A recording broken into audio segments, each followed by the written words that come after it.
ਸਤਨਾਮ ਵਾਹਿਗੁਰੂ ਸਾਹਿਬ ਜੀ। ਏਕ ਓੰਕਾਰ ਸਤਿਗੁਰ ਪ੍ਰਸਾਦ।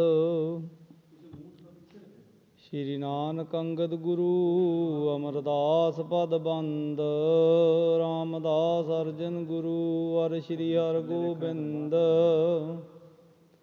ਹਰਿ ਰਾਇ ਹਰਿ ਕ੍ਰਿਸ਼ਨ ਗੁਰ ਤੇਗ ਬਹਾਦਰ ਚੰਦ। ਦਸਵੇਂ ਗੋਬਿੰਦ ਸਿੰਘ ਗੁਰ ਨਮੋ ਚਰਨ ਅਰਬਿੰਦ। ਜਿਸ ਮਹਿ ਅੰਮ੍ਰਿਤ ਗਿਆਨ ਹੈ ਮਾਨਕ ਭਗਤ ਬੈਰਾਗ। ਸ਼੍ਰੀ ਗੁਰੂ ਗ੍ਰੰਥ ਸਾਹਿਬ ਉਦਦ ਬੰਦੋ ਕਰ ਅਨੁਰਾਗ। ਏਕ ਓੰਕਾਰ ਸਤਿਗੁਰੂ ਤੇ ਪ੍ਰਸਾਦ ਸਚ ਹੋਇ। ਵਾਹਿਗੁਰੂ ਜੀ ਕੀ ਫਤਿਹ। ਬਿਘਨ ਬਿਨਾਸਨ ਸੋਇ। ਸ਼੍ਰੀ ਗੁਰ ਸ਼ਬਦ ਕਮਾਏ ਜਿਨ ਜੀਤੇ ਪੰਚ ਵਿਕਾਰ। ਤਿਨ ਸੰਤਨ ਕੋ ਬੰਦਨਾ ਸਿਰ ਚਰਨਨ ਪਰ ਧਾਰ। ਬ੍ਰਿੰਦ ਖਨ ਹੈ ਸਿਰ ਮ੍ਰਿਤ ਕਾ ਧਾਰ ਹੈ। ਲੈ ਕਰ ਵਹਿਰ ਜਾਏ ਤਟ ਡਾਰ ਹੈ। ਰਾਜਾਨ ਰਾਜ ਭਾਨਾਨ ਭਾਨ ਦੇਵਾਨ ਦੇਵ ਉਪਮਾ ਮਹਾਨ। ਚਵਰ ਛਤਰ ਤਖਤ ਕੇ ਮਾਲਕ ਸਤਿਗੁਰੂ ਸ਼੍ਰੀ ਗੁਰੂ ਗ੍ਰੰਥ ਸਾਹਿਬ ਮਹਾਰਾਜ ਜੀਆਂ ਦੀ ਪਵਿੱਤਰ ਇਲਾਹੀ ਹਜ਼ੂਰੀ ਅੰਦਰ ਸੱਜ ਬੈਠੇ ਸਤਸੰਗੀ ਜਨੋ। ਆਪਾਂ ਸਾਰੇ ਸਰੀਰ ਭਾਗਸ਼ਾਲੀ ਹਾਂ ਜਿਨ੍ਹਾਂ ਨੂੰ ਸ਼ਹੀਦਾਂ ਦੇ ਪਵਿੱਤਰ ਸਥਾਨ 'ਤੇ ਸਤਿਗੁਰੂ ਜੀ ਦੇ ਮੁਬਾਰਕ ਚਰਨਾਂ ਵਿੱਚ ਬੈਠ ਕਰਕੇ ਸਤਿਗੁਰੂ ਸ਼੍ਰੀ ਗੁਰੂ ਅਰਜਨ ਸਾਹਿਬ ਮਹਾਰਾਜ ਜੀਆਂ ਦੇ ਜੀਵਨ ਇਤਿਹਾਸ ਦੇ ਜੋ ਪ੍ਰਸੰਗ ਕਵੀ ਰਾਜ ਕਵੀ ਸੰਤੋਖ ਸਿੰਘ ਜੀ ਚੂੜਾਮਣੀ ਜੀ ਦੇ ਦੁਆਰਾ ਸ਼੍ਰੀ ਗੁਰਪ੍ਰਤਾਪ ਸੂਰਜ ਗ੍ਰੰਥ ਅੰਦਰ ਅੰਕਿਤ ਕੀਤੇ ਹੈ, ਤਿੰਨਾਂ ਦੀ ਵਿਚਾਰ ਕਰਨ ਅਤੇ ਸਰਵਣ ਕਰਨ ਦਾ ਇਹ ਸੁਭਾਗ ਸਮਾਂ ਪ੍ਰਾਪਤ ਹੋ ਰਿਹਾ ਹੈ। ਕੱਲ੍ਹ ਆਪਾਂ ਪ੍ਰਸੰਗ ਵਿੱਚ ਵਿਚਾਰਨਾ ਕੀਤਾ ਸੀ ਭਾਈ ਕਲਿਆਣਾ ਜੀ ਦੀ ਪ੍ਰੇਰਨਾ ਸਦਕਾ ਜੋ ਨਰਾਇਣ ਸੈਣ ਰਾਜਾ ਹੈ ਮੰਡੀ ਦਾ, ਉਹ ਸਤਿਗੁਰੂ ਜੀ ਦੀ ਹਜ਼ੂਰੀ ਵਿੱਚ ਆਉਂਦਾ ਹੈ। ਸਤਿਗੁਰ ਦੇਵ ਜੀ ਉਹਦੇ ਤਾਈਂ ਗੁਰਬਾਣੀ ਗੁਰਮਤ ਦਾ ਉਪਦੇਸ਼ ਦ੍ਰਿੜ ਕਰਵਾਉਂਦੇ ਹੈ। ਔਰ ਉਹਦਾ ਇੱਕ ਜਿਹੜਾ ਜੀਵਨ ਸੁਪਨੇ ਦੇ ਵਿੱਚ ਚੰਡਾਲਾਂ ਦੇ ਘਰ ਉਹਨੇ ਭੋਗਣਾ ਸੀ ਜਨਮ ਲੈ ਕੇ, ਉਹਦਾ ਵੀ ਮਹਾਰਾਜ ਛੁਟਕਾਰਾ ਦਿਵਾਉਂਦੇ ਹੈ। ਔਰ ਉਹਦੇ ਨਾਲ ਹੀ ਸਤਿਗੁਰ ਦੇਵ ਉਹਦੇ ਤਾਈਂ ਪੂਰੇ ਗੁਰੂ ਦੀ ਮਹਾਨਤਾ ਅਤੇ ਮਹੱਤਤਾ ਉਹਦੇ ਤਾਈਂ ਦਰਸਾਉਂਦੇ ਹੈ। ਰਾਜਾ ਸਤਿਗੁਰੂ ਜੀ ਦੇ ਪਵਿੱਤਰ ਉਪਦੇਸ਼ਾਂ ਤੋਂ ਬਹੁਤ ਆਪਣੇ ਆਪ ਤਾਈਂ ਸਕਾਰਥ ਹੁੰਦਾ ਹੈ। ਗੁਰੂ ਜੀ ਦਾ ਉਪਦੇਸ਼ ਗ੍ਰਹਿਣ ਕਰਕੇ ਰਾਜਾ ਆਪਣੇ ਨਗਰ ਜਾਂਦਾ ਹੈ। ਸੁਦਾ ਸਰੋਵਰ ਦੇ ਨਵ ਨਿਰਮਾਣ ਦੇ ਲਈ ਬਹੁਤੀ ਮਾਇਆ ਗੁਰੂ ਹਜ਼ੂਰੀ ਵਿੱਚ ਅਰਪਣ ਕਰਦਾ ਹੈ। ਇੱਧਰ ਧੰਨ ਗੁਰੂ ਅਰਜਨ ਦੇਵ ਮਹਾਰਾਜ ਪਵਿੱਤਰ ਸਰੋਵਰ ਦੇ ਨਵ ਨਿਰਮਾਣ ਦਾ ਕਾਰਜ ਆਰੰਭ ਕਰਦੇ ਹੈ। ਬਾਬਾ ਬੁੱਢਾ ਜੀ, ਭਾਈ ਗੁਰਦਾਸ ਜੀ, ਭਾਈ ਸ਼ਾਲੋ ਜੀ, ਭਾਈ ਬਿਧੀ ਚੰਦ ਹੋਣੇ ਸਾਰੇ ਸਿੱਖ ਸੇਵਕ ਉਹ ਥਾਂ ਦੀ ਪੜਚੋਲ ਕਰਦੇ ਹੈ, ਜਿੱਥੇ ਕਰਕੇ ਕੁਝ ਸਮਾਂ ਪਹਿਲਾਂ ਗੁਰੂ ਅਮਰਦਾਸ ਜੀ ਦੇ ਹੁਕਮ ਅਨੁਸਾਰ ਸਤਿਗੁਰੂ ਗੁਰੂ ਰਾਮਦਾਸ ਮਹਾਰਾਜ ਜੀਆਂ ਨੇ ਸਰੋਵਰ ਦੇ ਨਵ ਨਿਰਮਾਣ ਦਾ ਕਾਰਜ ਆਰੰਭ ਕੀਤਾ ਸੀ। ਹੁਣ ਉਸੇ ਹੀ ਥਾਂ 'ਤੇ ਮੁੜ ਸਤਿਗੁਰੂ ਗੁਰੂ ਅਰਜਨ ਦੇਵ ਮਹਾਰਾਜ ਸੰਗਤਾਂ ਦੇ ਦੁਆਰਾ ਅੰਮ੍ਰਿਤ ਸਰੋਵਰ ਦੀ ਕਾਰ ਸੇਵਾ ਆਰੰਭ ਕਰਵਾ ਰਹੇ ਹੈ। ਇੱਥੋਂ ਕੁ ਤੱਕ ਆਪਾਂ ਕੱਲ੍ਹ ਇਹ ਪ੍ਰਸੰਗ ਵਿਚਾਰਿਆ ਸੀ। ਆਓ ਅਗਲੀ ਪ੍ਰਸੰਗ ਦੀ ਆ ਰਹੀ ਵਿਚਾਰਨ ਤੋਂ ਪਹਿਲਾਂ ਗੁਰੂ ਹਜ਼ੂਰੀ ਵਿੱਚ ਲਵਾਈਏ ਹਾਜ਼ਰੀ। ਆਦਬ ਸਹਿਤ ਆਖੋ ਜੀ ਵਾਹਿਗੁਰੂ ਜੀ ਕਾ ਖਾਲਸਾ ਵਾਹਿਗੁਰੂ ਜੀ ਕੀ ਫਤਿਹ। ਬ੍ਰਿੰਦ ਖਨ ਹੈ ਸਿਰ ਮ੍ਰਿਤ ਕਾ ਧਾਰ ਹੈ। ਲੈ ਕਰ ਵਹਿਰ ਜਾਏ ਡਟ ਡਾਰ ਹੈ। ਬਹੁਤ ਸਾਰੇ ਸੇਵਕ ਕਈਆਂ ਦੇ ਨਾਲ ਮਿੱਟੀ ਪੁੱਟ ਰਹੇ ਆ। ਕਈ ਸਾਰੇ ਸੇਵਕ ਟੋਕਰੀਆਂ ਭਰ ਕੇ ਮਿੱਟੀ ਸਿਰ 'ਤੇ ਚੁੱਕਦੇ ਹੈ ਅਤੇ ਬਾਹਰ ਦੂਰ ਵਗਾ ਆਉਂਦੇ ਹੈ। ਅਨਗਨ ਮਾਨਵ ਆਵਨ ਲਾਗੇ। ਕਿਤੇ ਮਜੂਰ ਸਿੱਖੈ ਬੜ ਭਾਗੇ। ਕਿੰਨੇ ਹੀ ਵਡਭਾਗੀ ਸਿੱਖ ਸੇਵਕ ਆ ਕਰਕੇ ਇਸ ਸੇਵਾ ਦੇ ਕੁੰਭ ਵਿੱਚ ਆਪਣੇ ਹੱਥ ਪੈਰ ਸਫਲ ਕਰ ਰਹੇ ਹੈ ਅਤੇ ਕਿੰਨੇ ਹੀ ਦੂਰ ਦਰਾਡੇ ਤੋਂ ਸਿੱਖ ਚੱਲੇ ਆ ਰਹੇ ਹਨ। ਇਮ ਦਿਨ ਪ੍ਰਤ ਸ਼੍ਰੀ ਅਰਜਨ ਨਾਥ। ਲੈ ਕਰ ਸਿੱਖ ਸੰਗਤ ਕੋ ਸਾਥ। ਇਉਂ ਹਰ ਰੋਜ਼ ਧੰਨ ਗੁਰੂ ਅਰਜਨ ਸਾਹਿਬ ਮਹਾਰਾਜ ਜੀਆਂ ਦੀ ਹਜ਼ੂਰੀ ਵਿੱਚ ਜਿਵੇਂ ਜਿਵੇਂ ਨਵੀਂ ਸੰਗਤ ਆਉਂਦੀ ਹੈ ਅਤੇ ਮਹਾਰਾਜ ਸਭ ਨੂੰ ਪ੍ਰੇਰਨਾ ਦੇ ਕਰਕੇ ਇਸ ਮਹਾਨ ਸੇਵਾ ਦੇ ਕਾਰਜ ਵਿੱਚ ਸਭ ਤੋਂ ਸੇਵਾ ਲੈਂਦੇ ਹਨ। ਜਹ ਕਹਿ ਤੇ ਬਹੁ ਕਰੇ ਬੁਲਾਵਨ, ਗਨ ਮਜੂਰ ਜੁਤ ਕਰਤ ਖਨਾਵਨ। ਹੁਣ ਜਿੱਥੇ ਗੁਰੂ ਨਾਨਕ ਘਰ ਦੇ ਸਿੱਖ ਸੇਵਕ ਬਹੁਤੇ ਪਿਆਰ ਤੇ ਸਤਿਕਾਰ ਨਾਲ ਸੇਵਾ ਕਮਾ ਰਹੇ ਹੈ, ਉੱਥੇ ਹੁਣ ਜਿਹੜੇ ਖੁਦ ਹੱਥੀਂ ਸੇਵਾ ਨਹੀਂ ਕਰ ਸਕਦੇ, ਜਿਹੜੇ ਮਾਇਆ ਅਰਪਣ ਕਰ ਰਹੇ ਹੈ, ਮਹਾਰਾਜ ਜੀ ਨੇ ਉਹਨਾਂ ਸਰੀਰਾਂ ਦੀ ਦਿੱਤੀ ਹੋਈ ਮਾਇਆ ਸਫਲ ਕਰਨੀ ਹੈ। ਇਸ ਕਰਕੇ ਬਹੁਤੇ ਮਜ਼ਦੂਰ ਜਿਨ੍ਹਾਂ ਨੂੰ ਹੁਣ ਸੰਗਤ ਦੀ ਭੇਟਾ ਕੀਤੀ ਹੋਈ ਮਾਇਆ ਦੇ ਵਿੱਚੋਂ ਸਤਿਗੁਰ ਦੇ ਮਾਇਆ ਦਿੰਦੇ ਹੈ, ਦਿਹਾੜੀ ਦੇ ਕੇ ਵੀ ਮਹਾਰਾਜ ਸੇਵਕਾਂ ਤੋਂ ਇਹ ਸੇਵਾ ਕਰਵਾਉਂਦੇ ਹਨ। ਬੈਠ ਜਾਏ ਤਾਹੇ ਕੀ ਤੀਰ, ਖੁਦ ਹੈ ਬਹੁ ਮਾਨਵ ਕੀ ਭੀਰ। ਤੇ ਸਤਿਗੁਰ ਦੇਵ ਆਪ ਅੰਮ੍ਰਿਤ ਸਰੋਵਰ ਦੇ ਕਿਨਾਰੇ ਤੇ ਬੈਠ ਜਾਂਦੇ ਹੈ, ਕਿਤੇ ਮਹਾਰਾਜ ਬਾਬਾ ਬੁੱਢਾ ਜੀ ਦੀ ਬੇਰ ਵੱਲ ਤੇ ਕਿਤੇ ਸਤਿਗੁਰ ਦੇਵ ਜੀ ਦੁੱਖ ਭੰਜਨੀ ਬੇਰੀ ਵੱਲ।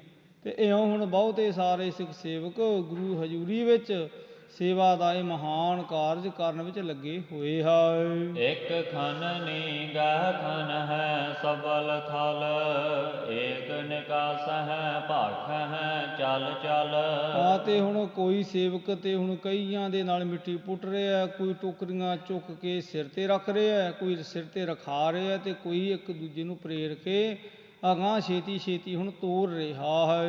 ਧਰ ਹੈ ਭਾਵਨਾ ਕੇਤਿਕ ਆਵਹਿ, ਤੀਰਥ ਖਨ ਹੈ ਤਥਾ ਫਲ ਪਾਵਹਿ। ਤੇ ਬੜੀ ਸੇਵਕ ਸੰਗਤ ਭਾਵਨਾ ਦੇ ਸਹਿਤ ਸੇਵਾ ਕਰ ਰਹੇ ਵੀ ਮਹਾਰਾਜ ਇਹ ਮਹਾਨ ਤੀਰਥ ਪ੍ਰਗਟ ਕਰ ਰਹੇ ਹੈ, ਜਿੱਥੇ ਬੇਅੰਤ ਸਰੀਰਾਂ ਦੀ ਕਲਿਆਣ ਹੋਇਆ ਕਰੇਗੀ। ਕੇਤਿਕ ਸਿੱਖ ਆਪ ਚਲ ਆਏ, ਕੇਤਿਕ ਸ਼੍ਰੀ ਅਰਜਨ ਬੁਲਵਾਏ। ਕਿੰਨੇ ਸਿੱਖ ਸੇਵਕ ਜਿਵੇਂ ਜਿਵੇਂ ਪਤਾ ਲੱਗਿਆ ਆਪਣੇ ਆਪ ਹੀ ਗੁਰੂ ਹਜ਼ੂਰੀ ਵਿੱਚ ਆ ਜਾਂਦੇ ਹੈ, ਤੇ ਕਿੰਨਿਆਂ ਨੂੰ ਸਤਿਗੁਰੂ ਗੁਰੂ ਅਰਜਨ ਦੇਵ ਮਹਾਰਾਜ ਹੁਕਮਨਾਮੇ ਭੇਜ ਕੇ ਦੂਰ ਦਰਾਡੇ ਇਹ ਸੇਵਾ ਦੇ ਕਾਰਜ ਬਾਰੇ ਜਾਣਕਾਰੀ ਦਿੰਦੇ ਹੈ, ਤੇ ਸੇਵਕ ਸਤਿਗੁਰੂ ਜੀ ਦਾ ਸੰਦੇਸ਼ਾ ਪਾ ਆ ਹਾਜ਼ਰ ਹੁੰਦੇ ਹਨ। ਭਈ ਜਹਾਂ ਕਹਿ ਪਸਰੀ ਗਾਥਾ, ਸੁਨ ਸੁਨ ਆਏ ਨਾਏ ਪਦ ਮਾਥਾ। ਇਉਂ ਜਿਵੇਂ ਜਿਵੇਂ ਸਤਿਗੁਰੂ ਜੀ ਦੇ ਹੁਕਮ ਦੂਰ ਦਰਾਡੇ ਗੁਰੂ ਨਾਨਕ ਘਰ ਦੇ ਸੇਵਕਾਂ ਨੂੰ ਪਹੁੰਚਦੇ ਹੈ, ਵੀ ਗੁਰੂ ਰਾਮਦਾਸ ਮਹਾਰਾਜ ਜੀਆਂ ਦੇ ਬਚਨਾਂ ਨੂੰ ਸਾਕਾਰ ਕਰ ਰਹੇ ਆ। ਗੁਰੂ ਅਰਜਨ ਦੇਵ ਜੀ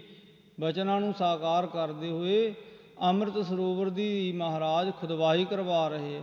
ਜਿਵੇਂ ਜਿਵੇਂ ਹੁਕਮਨਾਮੇ ਪਹੁੰਚੇ ਆ ਸਿੱਖਾਂ ਸੇਵਕਾਂ ਦੇ ਪਾਸ, ਆਪੋ ਆਪਣਾ ਕੰਮ ਕਾਜ ਸੰਕੋਚਦੇ ਹੋਏ ਸੇਵਕ ਗੁਰੂ ਹਜ਼ੂਰੀ ਵਿੱਚ ਆ ਨਤਮਸਤਕ ਹੁੰਦੇ ਹਨ। ਮਹਾ ਚੋਪ ਤੇ ਕਾਰਨ ਕਾਰਹਿ, ਸਿਮਰਹਿ ਨਾਮ ਬਿਗਨ ਕੋ ਟਾਰਹਿ। ਤੇ ਬੜੇ ਚਾਅ ਦੇ ਨਾਲ ਸਿੱਖ ਇਹ ਸੇਵਾ ਦੇ ਕਾਰਜ ਵਿੱਚ ਆ ਕੇ ਆਪਣਾ ਯੋਗਦਾਨ ਪਾਉਂਦੇ ਹੈ, ਤੇ ਸਤਿਗੁਰੂ ਦੇਵ ਜੀ ਦੇ ਉਪਦੇਸ਼ ਨੂੰ ਸਿਮਰਦੇ ਹੈ, ਤੇ ਆਪਣੇ ਜੀਵਨ ਵਿੱਚ ਪਏ ਹੋਏ ਦੁੱਖ ਦਲਿੱਦਰ ਕਲੇਸ਼ਾਂ ਤੋਂ ਮੁਕਤੀ ਹਾਸਲ ਕਰਦੇ ਹਨ। ਕੋ ਆਵਤ ਕੋ ਜਾਤ ਅਨੇਕ, ਕੋ ਸੇਵਾ ਕਰ ਲਹਿ ਵਿਵੇਕ। ਕਿੰਨੇ ਸੇਵਕ ਸੇਵਾ ਕਾਰਜ ਦੇ ਵਿੱਚ ਆ ਕੇ ਹਾਜ਼ਰੀ ਲਵਾ ਰਹੇ ਹੈ, ਕਿੰਨੇ ਸਤਿਗੁਰੂ ਜੀ ਤੋਂ ਸੇਵਾ ਕਰਨ ਤੋਂ ਬਾਅਦ ਆਗਿਆ ਲੈ ਆਪਣੇ ਘਰ-ਬਾਰ ਚਲੇ ਜਾਂਦੇ ਹੈ, ਤੇ ਕਿੰਨੇ ਹੀ ਆਪਣੇ ਤਾਈਂ ਨਵੇਂ ਆ ਇਹ ਸੇਵਾ ਦੇ ਕਾਰਜ ਵਿੱਚ ਹੋਰ ਜੁੜ ਰਹੇ ਹਨ। ਕੋ ਜਗ ਸੁਖ ਕੋ ਵਾਂਛਤ ਆਵਹਿ, ਸੁਤ ਬਿਤ ਆਦਿਕ ਸੋ ਤਹਿ ਪਾਵਹਿ। ਤੇ ਕਿੰਨੇ ਸੇਵਕ ਨਿਸ਼ਕਾਮ ਹੋ ਕੇ ਸੇਵਾ ਕਰਦੇ ਹੈ, ਤੇ ਕਿੰਨੇ ਉਹ ਹੈ ਜਿਹੜੇ ਕੋਈ ਇੱਛਾ ਦੇ ਸਹਿਤ ਸੇਵਾ ਕਰਦੇ ਹੈ। ਹੁਣ ਸੇਵਾ ਇੱਛਾ ਦੇ ਸਹਿਤ ਵੀ ਹੋਇਆ ਕਰਦੀ ਹੈ, ਤੇ ਸੇਵਾ ਨਿਰਛਿਤ ਹੋ ਕੇ ਵੀ ਕੀਤੀ ਜਾਂਦੀ ਹੈ। ਹੁਣ ਬਹੁਤੇ ਸੇਵਕ ਹੈ ਜਿਹੜੇ ਨਿਰਛਿਤ ਸੇਵਾ ਕਰਦੇ ਹੈ, ਪਰ ਕਈ ਆਪਣੀ ਤਾਂ ਇੱਛਾ ਲੈ ਕੇ ਆਉਂਦੇ ਹੈ। ਵੀ ਇੱਛਾ ਕੀ ਹੈ? ਕਿਸੇ ਦੇ ਤਾਈਂ ਧਨ ਪ੍ਰਾਪਤੀ ਦੀ ਇੱਛਾ ਹੈ, ਕਿਸੇ ਦੇ ਤਾਈਂ ਪੁੱਤਰ ਦੀ ਇੱਛਾ ਹੈ, ਕਿਸੇ ਦੇ ਤਾਈਂ ਯੋਗ ਇਸਤਰੀ ਦੀ ਇੱਛਾ ਹੈ। ਤੋ ਸਤਿਗੁਰੂ ਦੇਵ ਜੀ ਦੀ ਹਜ਼ੂਰੀ ਵਿੱਚ ਇਉਂ ਹੁਣ ਨਿਸ਼ਕਾਮੀ ਤੇ ਸਹਿਕਾਮੀ ਦੋਨੇ ਹੀ ਕਿਸਮਾਂ ਦੇ ਸੇਵਕ ਆ ਹਾਜ਼ਰੀ ਲਵਾਉਂਦੇ ਹਨ। ਪ੍ਰਾਤ ਹੋਤ ਲੈ ਸੰਗ ਸਭਨ ਕੋ, ਸਗਰੇ ਦਿਨ ਮਹਿ ਕਰਹਿ ਖਨਨ ਕੋ। ਹੁਣ ਸਵੇਰੇ ਵੇਲੇ ਜਿਉਂ ਹੀ ਅੰਮ੍ਰਿਤ ਵੇਲੇ ਦੀ ਦੀਵਾਨ ਦੀ ਸਮਾਪਤੀ ਹੁੰਦੀ ਹੈ, ਉਸ ਤੋਂ ਤੁਰੰਤ ਬਾਅਦ ਸਤਿਗੁਰੂ ਦੇਵ ਇਹ ਸੇਵਾ ਦੇ ਕਾਰਜ ਵਿੱਚ ਸਾਰੀਆਂ ਹੀ ਸਿੱਖ ਸੰਗਤਾਂ ਨੂੰ ਪ੍ਰੇਰ ਕੇ ਲਗਾ ਲੈਂਦੇ ਹਨ। ਸੰਧਿਆ ਹੋਤ ਜਾਤ ਵਿੱਚ ਗ੍ਰਾਮ, ਬਨਹਿ ਦੇਗ ਬੜ ਗੁਰ ਕੇ ਧਾਮ। ਲੋ ਲੰਗਰ ਵੀ ਸਿੱਖ ਸੰਗਤਾਂ ਦੇ ਲਈ ਤਿਆਰ ਹੁੰਦਾ ਹੈ। ਸਾਰੇ ਨੇਮੀ ਪ੍ਰੇਮੀ ਗੁਰਸਿੱਖ ਇੱਥੇ ਹੀ ਜਲ ਪਾਣੀ ਗ੍ਰਹਿਣ ਕਰਦੇ ਹਨ। ਸਗਰੀ ਸੰਗਤ ਪਾਏ ਆਹਾਰੇ, ਤਾਹਾਂ ਜਾਮਨੀ ਬਸਹਿ ਸਾਰੇ। ਤੇ ਸਾਰੀਆਂ ਸੰਗਤਾਂ ਨੂੰ ਇੱਥੇ ਹੀ ਗੁਰੂ ਹਜ਼ੂਰੀ ਵਿੱਚ ਸਾਂਝਾ ਲੰਗਰ ਹੁਣ ਵਰਤਾਇਆ ਜਾਂਦਾ ਹੈ। ਤੇ ਸਾਰੀ ਸੰਗਤ ਜਲ ਪਾਣੀ ਸੰਧਿਆ ਸਮੇਂ ਦਾ ਛਕ ਲੈਂਦੀ ਹੈ। ਤੇ ਸੋਦਰ ਦਾ ਦੀਵਾਨ ਵੀ ਸਜਦਾ ਹੈ। ਤੇ ਰਾਤਰੀ ਵਿਸ਼ਰਾਮ ਦੇ ਲਈ ਵੀ ਜਿਹੜੇ ਦੂਰ ਦਰਾਡੇ ਤੋਂ ਸਿੱਖ ਸੇਵਕ ਆਏ ਹੋਏ ਹੈ, ਜਿਨ੍ਹਾਂ ਨੇ ਥਾਂ ਪੁਰ ਥਾਂ ਆਪਣੇ ਤੰਬੂ ਕਨਾਤਾਂ ਲਗਾਈਆਂ ਹੋਈਆਂ, ਉੱਥੇ ਵਿਸ਼ਰਾਮ ਕਰਦੇ ਹਨ। ਹੋਤ ਭੋਰ ਸਭ ਕਿਰਿਆ ਸੁਧਾਰ, ਕਰਹਿ ਜਾਏ ਤੀਰਥ ਕੀ ਕਾਰ।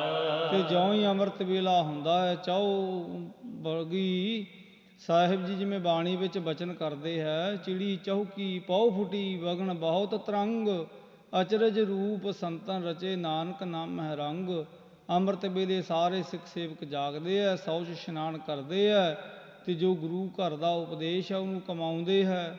ਉਪਦੇਸ਼ ਕੀ ਹੈ ਗੁਰੂ ਘਰ ਦਾ? ਗੁਰ ਸਤਿਗੁਰ ਕਾ ਜੋ ਸਿੱਖ ਅਖਾਏ, ਸੋ ਭਲ ਕੇ ਉਠਾ ਰਣਾਮ ਤੇ ਆਵੈ, ਉਦਮ ਕਰੇ ਭਲਕੇ ਪ੍ਰਭਾਤੀ, ਇਸ਼ਨਾਨ ਕਰੈ ਅੰਮ੍ਰਿਤ ਸਰਣ ਆਵੈ। ਇਹ ਕਾਰ ਸੇਵਕ ਕਰਦੇ ਹੈ।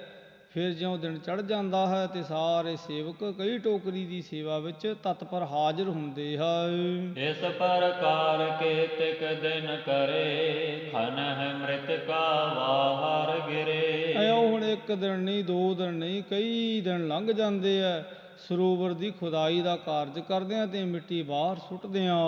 ਬਹੁ ਗੰਭੀਰ ਕਰਿਓ ਬਰਤਾਲ, ਕਹਿ ਕਰਵਾਵੈ ਗੁਰੂ ਵਿਸਾਲ।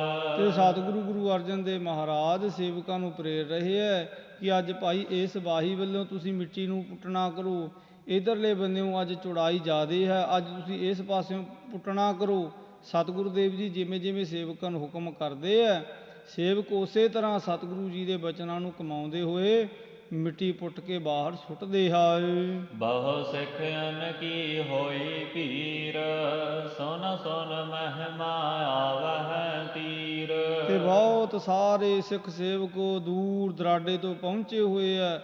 ਸਿੱਖਾਂ ਦਾ ਹੁਣ ਠਾਠਾਂ ਮਾਰਦਾ ਜਿਹੜਾ ਸਮੁੰਦਰ ਹੈ, ਤੇ ਜਿਹੜਾ ਠਾਠਾਂ ਮਾਰਦਾ ਸਮੁੰਦਰ ਹੈ, ਇਹ ਸਾਰੇ ਦੇ ਸਾਰੇ ਸੇਵਕ ਇਸ ਸਰੋਵਰ ਦੀ ਕਾਰ ਸੇਵਾ ਕਰਨ ਲਈ ਪਹੁੰਚੇ ਹੋਏ ਹਨ। ਕੇਤਿਕ ਅੰਨ ਪੁੰਜ ਕੋ ਅੰਨ ਹੈ, ਪਾਏ ਦੇਗ ਮਹਿ ਸ਼ਰਦਾ ਠਨ ਹੈ। ਤੇ ਹੁਣ ਜਿਹੜੇ ਸਿੱਖ ਸੇਵਕ ਦੂਰ ਦਰਾਡੇ ਤੋਂ ਆਉਂਦੇ ਹੈ, ਉਹ ਆਪਣੀ ਆਪਣੀ ਸਮਰੱਥਾ ਅਨੁਸਾਰ ਜਿੱਥੇ ਮਾਇਆ ਗੁਰੂ ਚਰਨਾਂ ਤੇ ਅਰਪਣ ਕਰਦੇ ਹੈ, ਉੱਥੇ ਅੰਨ ਅਨਾਜ ਵੀ ਨਾਲ ਸਿੱਖ ਸੇਵਕ ਲੈ ਕੇ ਆਉਂਦੇ ਹੈ। ਕਿਉਂਕਿ ਪਤਾ ਹੈ ਕਿ ਜਿੱਥੇ ਸੇਵਾ ਚੱਲ ਰਹੀ ਹੈ ਤੇ ਸੇਵਾਦਾਰਾਂ ਦੇ ਲਈ ਹੁਣ ਪ੍ਰਸ਼ਾਦੇ ਪਾਣੀ ਦੀ ਜ਼ਰੂਰਤ ਹੈ, ਤੇ ਉਸ ਜ਼ਰੂਰਤ ਨੂੰ ਪੂਰਿਆ ਕਰਨ ਦੇ ਲਈ ਸਿੱਖ ਸੇਵਕ ਆਪਣੇ ਦੁਆਰਾ ਕੀਤੀ ਗਈ 10 ਨੋਹਾਂ ਦੀ ਕਿਰਤਕਾਰ ਦੇ ਵਿੱਚੋਂ ਅੰਨ ਅਨਾਜ ਵੀ ਲਿਆ ਗੁਰੂ ਚਰਨਾਂ ਤੇ ਅਰਪਣ ਕਰਦੇ ਹਨ। ਕੇਤਿਕ ਧਨ ਕੋ ਆਨ ਚੜਾਵਹਿ, ਦੇਤ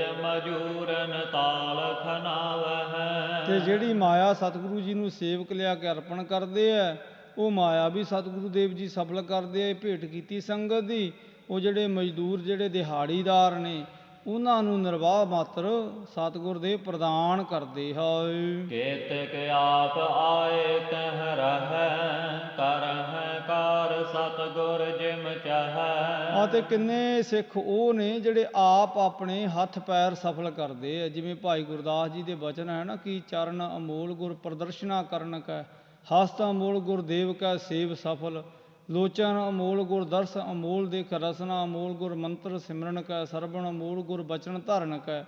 ਇਉਂ ਹੁਣ ਸਤਿਗੁਰੂ ਦੇਵ ਜੀ ਦੇ ਬਹੁਤੇ ਸੇਵਕ ਆਪ ਹੱਥੀਂ ਸੇਵਾ ਕਰ ਵੀ ਲਾਹੇ ਲੈ ਰਹੇ ਹਨ। ਕੇਤਿਕ ਘਰ ਤੇ ਅੰਨ ਸੁਆਨ ਹੈ, ਆਪਨ ਖਾਏ ਕਾਰ ਸੁਠਾਨ ਹੈ। ਤੇ ਕਈ ਉਹ ਵੀ ਸਿੱਖ ਸੇਵਕ ਹੈ ਜਿਹੜੇ ਆਪਣੇ ਘਰੋਂ ਹੀ ਆਪਣੇ ਨਿਰਵਾਹ ਦੇ ਲਈ ਅੰਨ ਅਨਾਜ ਨਾਲ ਲੈ ਕੇ ਆਏ ਹੈ। ਵੀ ਗੁਰੂ ਕਾ ਲੰਗਰ ਤੇ ਭਾਵੇਂ ਅਟੁੱਟ ਵਰਤਦਾ ਹੈ, ਪਰ ਉਹ ਵੀ ਸੇਵਕ ਹੈ ਜਿਹੜੇ ਅੰਨ ਅਨਾਜ ਆਪਣਾ ਛਕਦੇ ਹੈ, ਆਪਣਾ ਭੋਜਨ ਪਾਣੀ ਵੱਖਰਾ ਤਿਆਰ ਕਰਦੇ ਹੈ, ਆਪਣੇ ਟਿਕਾਣੇ 'ਤੇ ਜਿੱਥੇ ਉਹਨਾਂ ਨੇ ਆਪਣਾ ਆਸਣ ਲਾਇਆ ਹੋਇਆ ਹੈ, ਪਰ ਸੇਵਾ ਉਹ ਗੁਰੂ ਘਰ ਦੀ ਕਮਾਉਂਦੇ ਹਨ। ਕੇਤਿਕ ਦੇਗ ਦੇ ਭੋਜਨ ਖਾਏ, ਸਭ ਦਿਨ ਸਰ ਕੀ ਕਾਰ ਕਮਾਏ। ਤੇ ਕਈ ਉਹ ਸੇਵਕ ਨੇ ਜਿਹੜੇ ਜਲ ਪਾਣੀ ਗੁਰੂ ਕੀ ਵਰਤ ਰਹੀ ਲੋਹ ਲੰਗਰ ਦੀ ਦੇਗ ਵਿੱਚੋਂ ਹੀ ਛਕਦੇ ਹੈ ਤੇ ਸੇਵਾ ਬਹੁਤ ਹੀ ਚਾਅ ਤੇ ਉਤਸ਼ਾਹ ਨਾਲ ਕਮਾਉਂਦੇ ਹੈ।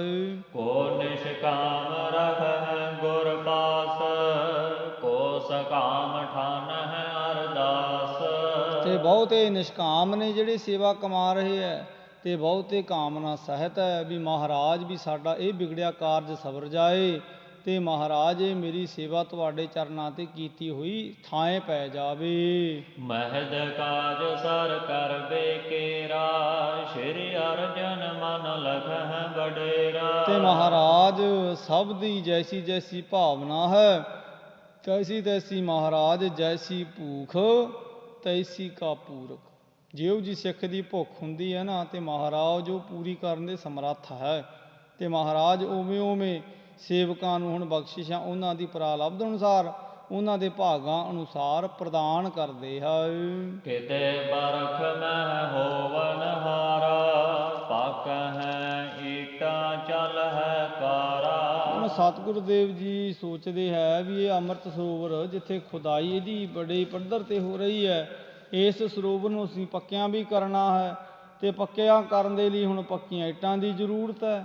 ਤੇ ਜੇ ਹੁਣ ਅਸੀਂ ਕਿਤੇ ਦੂਰ ਤੋਂ ਆਵੇ ਲਵਾਵਾਂਗੇ ਤੇ ਇੱਟਾਂ ਨੂੰ ਇੱਥੇ ਲਿਆਉਣਾ ਵੀ ਬੜਾ ਔਖਾ ਹੋਵੇਗਾ ਤੇ ਫਿਰ ਇੱਟਾਂ ਲਿਆਂਦੀਆਂ ਵੀ ਕਿੰਨੀਆਂ ਕੁ ਜਾਣਗੀਆਂ ਕਿਉਂਕਿ ਬਹੁਤੀਆਂ ਇੱਟਾਂ ਇੱਥੇ ਚਾਹੀਦੀਆਂ ਨੇ। ਅਨੇਕ ਪਜਾਵੇ ਲਾਗਹਿ ਜਬੈ, ਤਬ ਕਾਰਜ ਬਨ ਸਕਹਿ ਸਬੈ। ਤੇ ਮਹਾਰਾਜ ਜੀ ਨੇ ਵਿਚਾਰ ਕੀਤਾ ਮਾਣੇ ਦੇ ਤਾਈਂ ਵੀ ਇੱਥੇ ਹੀ ਬਹੁਤੇ ਆਵੇ ਲਾਏ ਜਾਣ ਤਾਂ ਜੋ ਇੱਥੇ ਹੀ ਇੱਟਾਂ ਤਿਆਰ ਹੋਣ ਨੇੜੇ ਤੇ ਨੇੜੇ ਤਿਆਰ ਕਰਕੇ ਇੱਟਾਂ ਤੇ ਇੱਥੇ ਹੀ ਉਹਨਾਂ ਨੂੰ ਚੂਨੇ ਦੇ ਸਹਿ ਤੇ ਸਰੋਵਰ ਪੱਕਾ ਕਰ ਦਿੱਤਾ ਜਾਏ। ਬ੍ਰਿੰਦ ਕੁਲਾਲ ਬਸਹਿ ਜਬ ਆਈ, ਲਾਏ ਪਜਾਵੇ ਲੈ ਪਕਾਈ। ਜੇ ਕਰ ਇੱਥੇ ਲਿਆ ਕੇ ਜਿਹੜੇ ਘੁਮਿਆਰ ਜਾਤ ਦੇ ਲੋਕ ਆ ਜਿਨ੍ਹਾਂ ਦਾ ਹੁਣ ਇੱਟਾਂ ਬਣਾਉਣ ਦਾ ਕੰਮ ਹੈ ਉਹਨਾਂ ਨੂੰ ਇੱਥੇ ਆਬਾਦ ਕੀਤਾ ਜਾਏ, ਉਹਨਾਂ ਨੂੰ ਇਹ ਸੇਵਾ ਸੌਂਪੀ ਜਾਏ, ਉਹਨਾਂ ਦੇ ਸਪੁਰਦ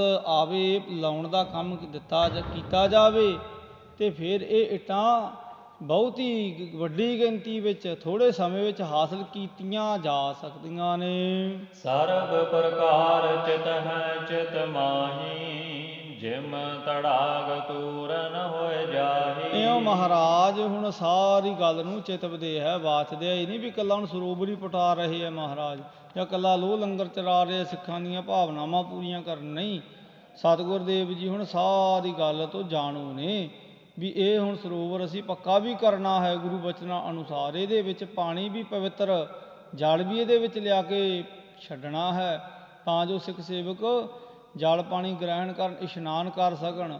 ਤੋ ਛੇਤੀ ਦੇ ਨਾਲ ਮਹਾਰਾਜ ਸਾਰੀ ਤਿਆਰੀ ਕਰਵਾਉਣੀ ਚਾਹ ਰਹੇ ਹੈ। ਸ਼੍ਰੀ ਗੁਰ ਅਮਰਦਾਸ ਕੀ ਆਇਸ, ਪਿਤਾ ਹਮਾਰੇ ਕੋ ਫਰਮਾਇਸ।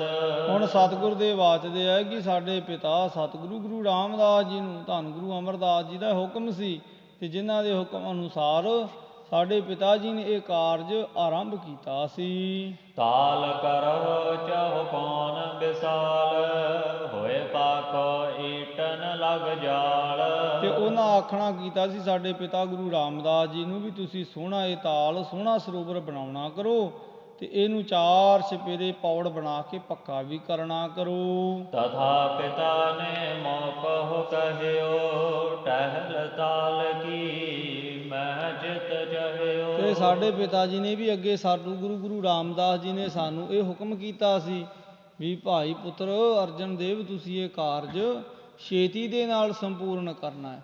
ਤੇ ਇਸੇ ਕਾਰਨ ਕਰਕੇ ਸਤਿਗੁਰੂ ਗੁਰੂ ਅਰਜਨ ਦੇਵ ਮਹਾਰਾਜ ਇਹ ਮਹਾਨ ਜਿਹੜਾ ਪੁਰਸ਼ਾਰਥ ਹੈ ਸੰਗਤ ਦੇ ਪੁਰ ਕਰਨਾ ਚਾਹ ਛੇਤੀ ਨਾ ਰਹੇ ਹੈ। ਸਰਬ ਪ੍ਰਕਾਰ ਜੇ ਇਹੋ ਬਨ ਜਾਏ, ਗੁਰ ਦੋਨੋਂ ਕੀ ਪੂਰਹਿ ਰਜਾਏ। ਤੇ ਜੇਕਰ ਇਹ ਛੇਤੀ ਦੇ ਨਾਲ ਇਹ ਕਾਰਜ ਸੰਪੂਰਨ ਹੋ ਜਾਏ ਤਾਂ ਧੰਨ ਗੁਰੂ ਅਮਰਦਾਸ ਮਹਾਰਾਜ ਤੇ ਸਾਡੇ ਸਤਿਗੁਰੂ ਪਿਤਾ ਗੁਰੂ ਰਾਮਦਾਸ ਜੀ ਦੀ ਸਾਡੇ ਤੇ ਬਹੁਤ ਹੀ ਪ੍ਰਸੰਨਤਾ ਹੋਵੇਗੀ। ਸਿਮਰ ਸਿਮਰ ਬਚ ਪੂਰਬ ਗੁਰ ਕੇ, ਸਭ ਕਾਰਜ ਕਰਵਾਵਹਿ ਸਰ ਕੇ। ਸਤਿਗੁਰਦੇਵ ਇਉਂ ਧੰਨ ਗੁਰੂ ਅਮਰਦਾਸ ਮਹਾਰਾਜ ਤੇ ਸਤਿਗੁਰੂ ਗੁਰੂ ਰਾਮਦਾਸ ਜੀ ਦੇ ਕੀਤੇ ਹੋਏ ਜਿਹੜੇ ਬਚਨ ਆ ਉਹਨਾਂ ਨੂੰ ਸਿਮਰਦੇ ਆ, ਉਹਨਾਂ ਨੂੰ ਯਾਦ ਕਰਦੇ ਆ ਘੜੀ ਮੁੜੀ, ਤੇ ਛੇਤੀ ਦੇ ਨਾਲ ਉਵੇਂ ਉਵੇਂ ਇਹ ਸਰੋਵਰ ਦਾ ਨਵ ਨਿਰਮਾਣ ਦਾ ਜੋ ਕਾਰਜ ਆਰੰਭ ਕੀਤਾ ਆਪਣੀ ਦੇਖ ਰੇਖ ਵਿੱਚ, ਇਹਨੂੰ ਸੰਪੂਰਨਤਾ ਵੱਲ ਲਿਜਾ ਰਹੇ ਹਨ। ਬੈਠੇ ਤਟ ਪਰ ਕਹਿ ਖਨਾਵਹਿ, ਸਿੱਖਨ ਕੋ ਉਪਦੇਸ਼ ਦ੍ਰਿੜਾਵਹਿ। ਤੇ ਮਹਾਰਾਜ ਆਪ ਇਹ ਸਾਰਾ ਕਾਰਜ ਆਪਣੀਆਂ ਅੱਖਾਂ ਦੇ ਸਾਹਮਣੇ ਹੁਣ ਹੁੰਦਾ ਵੇਖ ਰਹੇ ਹੈ, ਤੇ ਸੰਗਤਾਂ ਨੂੰ ਸਿੱਖਾਂ ਨੂੰ ਯਥਾਯੋਗ ਗੁਰੂ ਨਾਨਕ ਘਰ ਦਾ ਪਵਿੱਤਰ ਉਪਦੇਸ਼ ਵੀ ਦ੍ਰਿੜ ਕਰਵਾਉਂਦੇ ਹਨ। ਸਭ ਗੁਰ ਕਰਹਿ ਕਾਮਨਾ ਪੂਰੀ, ਵਿੱਚ ਪਰਲੋਕ ਲਹੋ ਗਤ ਰੂਰੀ। ਤੇ ਮਹਾਰਾਜ ਦੇਖੋ ਕਿੰਨੇ ਪਵਿੱਤਰ ਉਪਦੇਸ਼ ਸੰਗਤਾਂ ਨੂੰ ਦ੍ਰਿੜ ਕਰਵਾਉਂਦੇ ਆ, ਭਾਈ ਵੀ ਤੁਸੀਂ ਜਿਹੜੀ ਇਹ ਨਿਸ਼ਕਾਮ ਹੋ ਕੇ ਸਹਿਕਾਮ ਹੋ ਕੇ ਸੇਵਾ ਕਰ ਰਹੇ ਹੋ, ਇਹ ਤੁਹਾਡੀ ਕੀਤੀ ਗੁਰੂ ਨਾਨਕ ਦੇ ਘਰ ਸੇਵਾ ਸਫਲ ਹੈ।